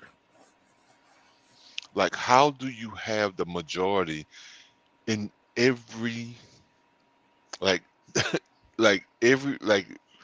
the House, the Senate, the executive branch? Like, you have the majority, and you've had the majority for these first 2 years. You're losing in every angle. You think these losses are just happenstance? Like, I mean, you think these people are really just that incompetent that these things, they just can't get it right? It's hard. No, it's hard to believe that's the case. It's really hard to believe that. Yeah. So that's why I'm saying, like, I mean, we need to really believe, like, what you're getting is not because the Republicans, or they are actually oh, it's the judicial part. I couldn't, we can't do nothing about this and that. Well, no, you could. If you wanted to spend more money and convince people like you always have to, here's a deal, like, here's the money, y'all, we need to, get this switched over, blah, blah, blah. I mean, one way or another, they will get it done if that's what they wanted done. Like, they got shit moving for Ukraine. Like Yeah, they but like that's unanimous. That's been unanimous. well, Both I sides. yeah, for whatever reason, I mean, like I don't get it. I mean, I don't really understand that so much. You know, I'm still kind of trying to understand why that is so, everybody's can vote on that. But then when or to agree on that, but the fact that, okay, with all these different changes that, okay, the people need to eat, like we're spending their money on everything else except them.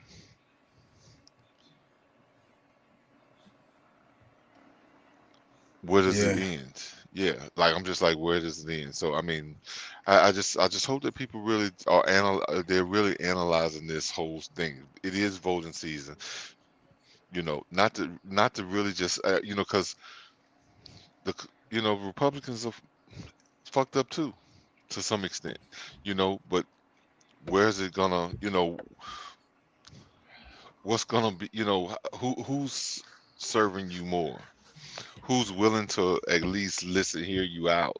And because I mean, I think it's good cop, bad cop, and the Democrats get paid to lose. That's why they lose, because they get paid to do it, and that's how they play their game. Their good cop, bad cop game. no, listen, their whole job, because if we understand the history of why even the Democratic Party was formed by the KKK, was to deny people of resources, and that's what they do. They're not. I mean, if I guess the way you're saying it is an angle, but you have to realize that they're not for the people as they sell themselves. Because if we're, what I'm saying, as we become smarter, we realize more that, this is just an effect that happens when, dealing with these people, because most of this stuff was after the Civil War is when Democrats really, they were trying to make sure black people still didn't get shit. But what I'm saying is they're working together. It's good cop, bad cop. They on the same team. The Republicans and the Dems. You know, I don't. I mean, I don't really believe that to be 100% true. I think that the Democrat, I mean the Republicans, they take their wins where they can get them in, but we also like I mean, for them, they they don't. I don't think they're as racist as the Democrats personally. Yeah. I think that it's more about policy, doing things that's right. You know what I'm saying? Like trying to do things with a budget, or in mind, like like, all right, they'll not vote on something, not because they don't think that this policy is the right thing. It's just that we're not in the position to really do it right now. Let me read some So comments underneath this video that we was watching. The first comment, it says, "What I like about what I like about the way Crystal talks about such issues is she starts with the unstated assumption that the Dems really want to solve problems. I guess you have to assume that in order to react anyway about it." down, down, down. Another comment, it says, "Now this is a good comeback for the show. Not a big fan of Bernie, but he called it well. Crystal also showing good heart." Another comment, it says, "Crystal, there is no two parties. There is only one party, the Corporation Party." Mm, And that's what I'm okay. saying. Okay. Another comment, um, "But as usual, Bernie will continue to vote the Democratic Party line, precisely why the Democrats have no respect for him." Yep, because he's going to help them get that tour that they're talking about in the video is going to be all to help the Democrats get elected. Mm-hmm. But see, that's kind of what they do. Like some people are able to speak up more and say, you know, yes, we got to do this and we got to do that and blah blah blah blah blah blah blah. But before you even start talking, you know those things are not going to get done. You know what I'm saying? It's just a bunch of hot air. It's Bullshit. not. It's like most things that they even suggest is just so that they can be able to to keep their job. They just want to. They want to get paid, be in the position so that they can, you know, manipulate the situation, put resources in places that they, you know, they want them to be, and it's not so much concern of the, you know, not, you know, not showing as much concern for the people's needs, which is the whole purpose of them being there. So, you know, it's really our fault that, you know, we even play that game, because at some point we're gonna have to call them on that shit. And I think sooner is better than later, because, like, you know, if they push it, like we keep allowing them to use us against each other, and you know, at some point we actually are stupid enough to fight each other over, you know, our own resources, stuff that we, you know, we could have actually worked together on changing. um you know, they're gonna use, like I said, there's a constitution a new constitution waiting, so that they can come with a whole new form of government to control us. And you know, like I said, if we're stupid enough to allow them to continue the way that they're going, they're gonna accomplish their goal. I mean, whatever you want to call it, you want to call it the New World Order, the global government, and you know, whatever this thing that you want to call it, it's not going to be beneficial to us as a people doing that. So Let me read some more comments. Another comment, it says Biden didn't beat Trump, COVID did. Another comment, it says he should be rallying for unaffiliated independent candidates wherever they are running. Screw the corporate Democrats, get change or burn the country down. you know, I think, excuse me, I think that that point that that person made about you know, COVID beating Trump is very true, because you know, they made Trump, you know, the media, the leftist media has really, you know, controlled the narrative so much to where anything that he said, like they had to come back and say that the, you know, these different things that Trump was suggesting to help people get, you know, to make it through COVID, where they're, you know, politicizing all this fear campaign, because I mean, that's one of the biggest things. They gotta, you know, run the fear to make people do things that's unnecessary. Like, you know, we got a boogeyman virus running around that's gonna kill you, and if you don't just go hide in your house and put on a mask, throw a blanket over your head, and sit and wait until I tell you to move, then you know, people have escalated all kinds of things, and nobody really, like, it's like looking to die. You know, maybe a few people is like, oh yeah, but most people want to live, and they're going to do what they need to do, or at least what they feel they need to do. But when they've already been lied to so much about this thing, it's kind of hard for them to get it out their head that they got played. You know what I'm saying?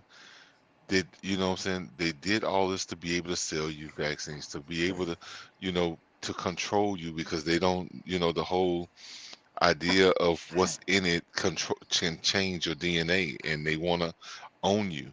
Like nobody wants to admit that that's even a possibility, let alone say, you know, just accept the fact that that's what the truth is. Let me So read some more comments. It says both sides deserve better leaders. Another comment, Bernie should do a third party, just do it. but why do we side? So like, I'm sorry. Go ahead. That's you know, because I'm getting on my chocolate bag. Like, why do we have to have these two sides? Why aren't we just Americans? Why we got to be one or the other? You know what I'm saying? Like, regardless of what's going on, like there's got to be somebody who's just better to handle the job, more on the state level. And when we're doing national, stuff, then, we find just whoever's the best person for the job and make sure that that's what they do. I'm with that. I'd abolish the Republican Party, abolish the Democratic Party, and have everything level playing field, and everybody have to get their funding from the people directly, and the people fund the campaigns, and there's no R or D next to their name. But the way that we have it set up now is we got Republicans and Democrats, and pretty much that's it. Well, and then some of them hide in sheep's clothing, acting like they're, one when they're, the other. And that's on both sides. I'm not just picking on one side that's doing that. I think that, I mean, I keep giving people the example that Trump has been a Democrat all of his life, but he's and holds those types of values. Like he was like more of what we should expect of the Democrats than when we get in office. The Democrats are acting like damn near like what we consider to be like communists or whatever, or like they are way it's more extreme than even Trump was. He had followers. He used those followers to strengthen his voting base or whatever. But I don't think Trump is no real like racist like that. Like he wasn't a racist until he started running for president. Let me read another comment. It says, "It's not incompetence, it's complicity. You can't secure campaign donations or lobbyist job when you're out of office if you raise taxes and squash monopolies on the very corporations you intend to get said donations and lobbying jobs from." Another comment, it says, "Bernie carries this dead carcass of a party." You mentioned, go ahead. No, I mean, if you really even want to call him, I mean, he's a part of it. Like, I mean, yes, he sounds great. He's very experienced. He doesn't want, because I mean, he wants to somewhat keep his and I guess trying to hold on to some integrity that really doesn't exist. Because if it's not genuine and not real, if he's still just saying stuff to us just to make it seem like he understands what's going on with the people, and he can't make anything happen for it, he's useless. Like, I mean, what's the point of you being there? Like I said, I like Bernie. You know what I'm saying? Like, I really felt like he could have made some changes and differences, but if he would have gotten into office instead of Trump, like, how would we really be dealing with the world now? Because we're screwed one way or the other still, with him there, with him, his involvement, or without it. You mentioned that there's fake Republicans and fake Democrats. This dude right here ran and won the Republican primary. Let me play a little bit of this. At his house. Anyway, after leaving the Marines, an entrepreneur and an anti-war activist. He's currently running as the Republican nominee for the United States House of Representatives seat in Vermont. I think that's where Bernie Sanders is. I had a dream about Bernie last night. It wasn't pretty. Well, I confronted him at his house. Anyway, after leaving the Marines in 2007, our guest Madden served as the chair of the board of directors of the Iraq Veterans Against the War. That's nice. He's a critic of the two-party system. He has stated that if elected, he will not caucus with the House Republicans. So he's an anti-Republican running in the Republican primary, which is a great way to do it. Let's welcome our first guest. Liam Madden is here. Hi, Liam. Thanks for coming on. Jimmy, this is such a pleasure. I joined the ranks of some people I deeply admire, like Matt Taibbi, Cornel West, yourself. So thank you for having me. No, it's a pleasure to have you. Now, this is a big deal. So you're running as a hostile person inside the Republican Party, kind of like how Bernie, when he first ran in 2015, ran as a hostile, as against the Democratic establishment. He didn't do that in 2020, but he did do it in 2015. So that's kind of what you're doing? Right. Just to be a credible candidate, you need to be able to remove one of the parties from the platform to at least give the voters a chance to not consider their vote a spoiler vote, right, where they're just splitting it, and to give me a better chance to win. But I was not hiding the fact at all that I'm an independent, that I would not caucus with the Republicans or the Democrats, and that the two-party system is preventing us from solving problems. It doesn't represent us well. It's driving us apart, and it's controlled by oligarchs. So the Republican Party was the easier party to win a primary. The Vermont Democratic Party is kind of the establishment gatekeeper party. The candidates there were raising $200,000 in the first week of campaigning. So I just knew practically that was easier to compete in the Republican Party. And on principle, I'm an independent, but on competitive nature, I'm just a practical person. So you actually won the Republican primary handily, according to this. So y'all hearing this? This guy here. That's interesting to me. Let me read the caption. It says, Liam Madden is not your typical Republican House candidate. For one thing, the former Marine from Vermont has refused to pledge to caucus with Republicans if he wins, and the party has returned the favor by refusing to support him in his run.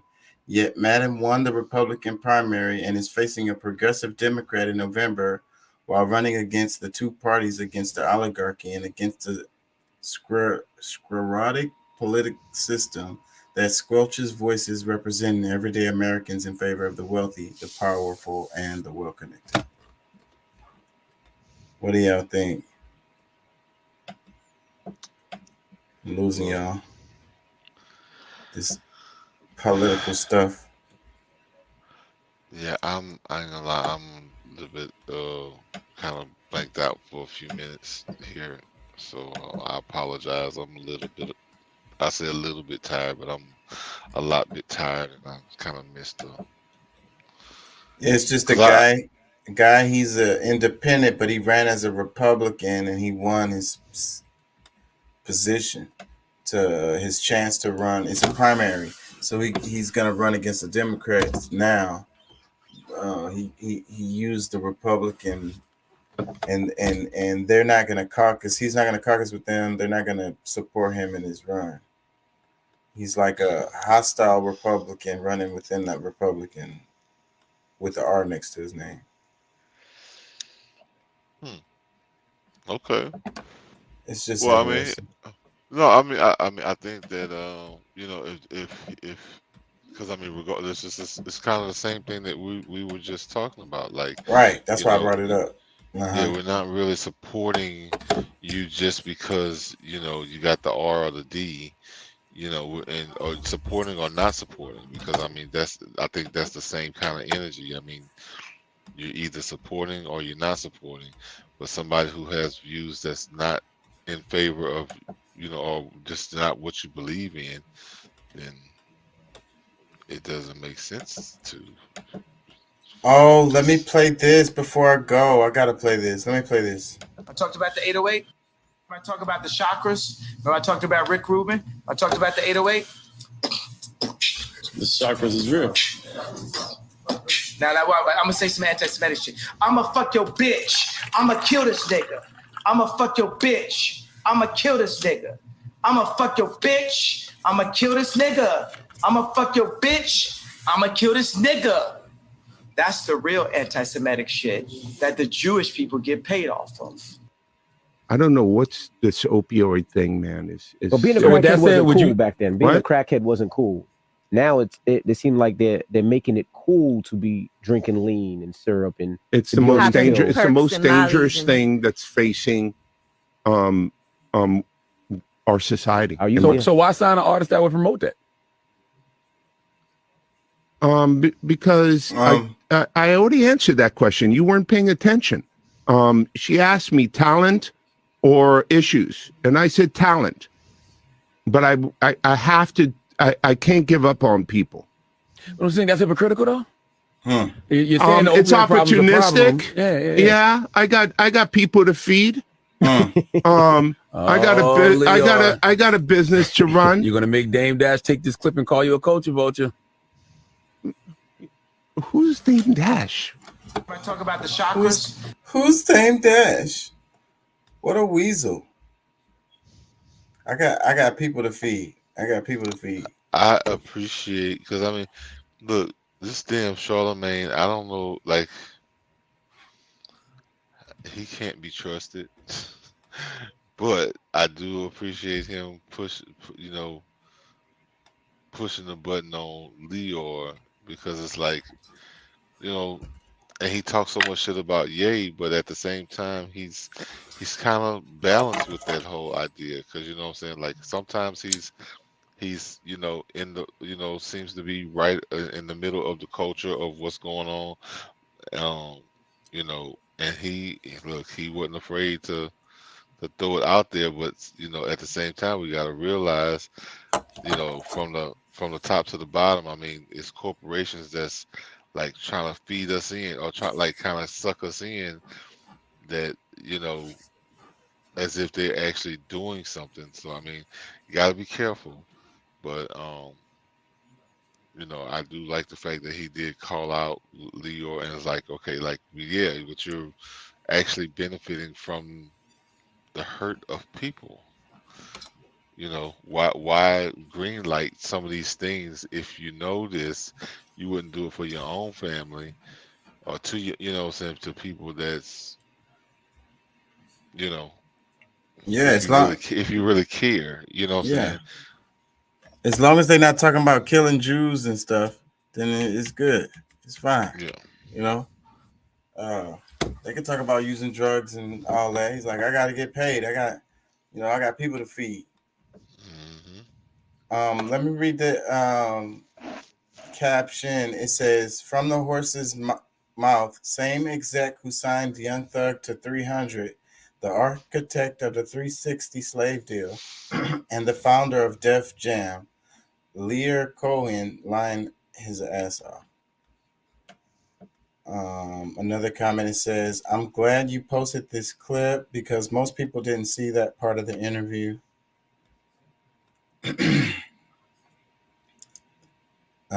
Another comment, it says, he said he got a family to feed, and the way to feed his family is evolved slavery. We are still carrying this country. This country sits on our soldiers. Slavery just evolved in different form, but people don't see that and won't call it what it really is. Slavery didn't end. They emancipated slavery. The slaves in the North was never emancipated because they already belonged to the government. The government wanted to take control over all slaves. They wanted the slave owners in the South to give up their ownership. The South didn't want to that, so they conceded from the Union, and that's what the Civil War was about. But when that war was over, in order for the Southern states to return back to the Union, they had to emancipate their slaves, which really gave change of ownership to the government. Bingo. People are not as crazy as we, or ignorant. We're not, like people understands the system way more. Like more people really are trying to be involved, and there's a lot of reflections of that. So I mean, I don't think most people see and know that the Democratic Party is struggling right now, because like, I mean, even when we look at the debate between Warnock and Walker, it's like, how, you the guy, Warnock is the guy that's got experience, like he's in the middle of all this, and supposedly Walker is the dumb guy, but it kind of looked like Walker got the upper hand on that debate. I don't know about that. Well, I mean, in comparison to what should have happened. Yeah, I think that like we said before, like the debate ain't even gonna matter that much. Very little. The people, Herschel Worker got the R, and what's his name? I can't think of his name now. He got the D. So that's pretty much what's gonna determine most of the people who vote. Yeah, I believe it. I mean, just like any other time, it's going to be, a good bit of people who just going to D D D D D D D R R R R R R R. Like, I mean, it's sad. I mean, I might as well look at, shoot, my grandchildren are gonna belong to the state. My grandchildren are gonna be, like, we're not trying to change anything where we're not slaves anymore. So, the people be voting, and they don't even look at the name. They don't even know half the names on the ballot. I'm sure majority of the names on the ballot, they don't know who the hell they are from one person to the other. You could switch the R and the D, and they would vote. You know what I'm saying? They don't know who these people are. well, you know what? That would be a great experiment.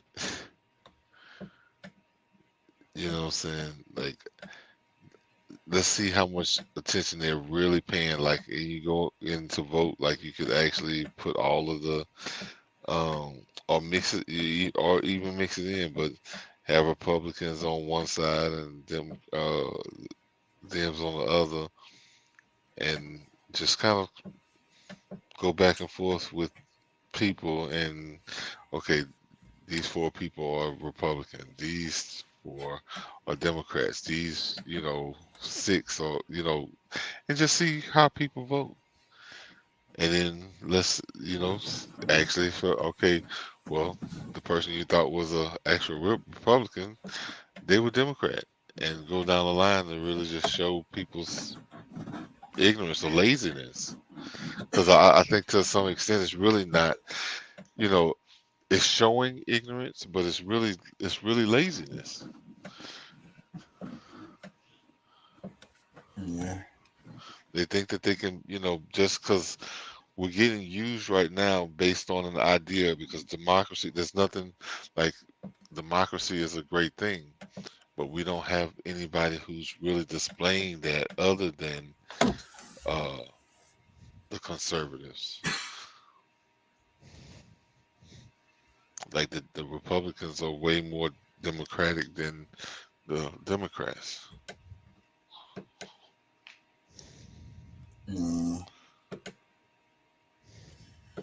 Anyways, I'm gonna probably wrap it. It's almost 3. Yeah, I can dig it. So yeah, man. Peace and love. Thank y'all for joining. Thank y'all for listening. And I'm going fishing tomorrow, so I don't know if I'm gonna do a show. I ain't gonna lie. That boy going fishing. I've been wanting to go forever, so I'm gonna treat myself to a fishing trip. They got a friend of mine invited me to do the same thing, but I don't know what my schedule really is for this weekend yet. When tomorrow, I guess when I see what my load, if they have any available loads coming out of here, if they paying right, for me to even be moving, I'm I might end up on some water my damn self. Yep. Should get some relax a little bit. Well, yeah, man. All right, y'all. Peace and love. Thank y'all for joining. Peace and love. Peace and Until love, next bro. time. Yep. Next time. All right. All right, Peace. y'all.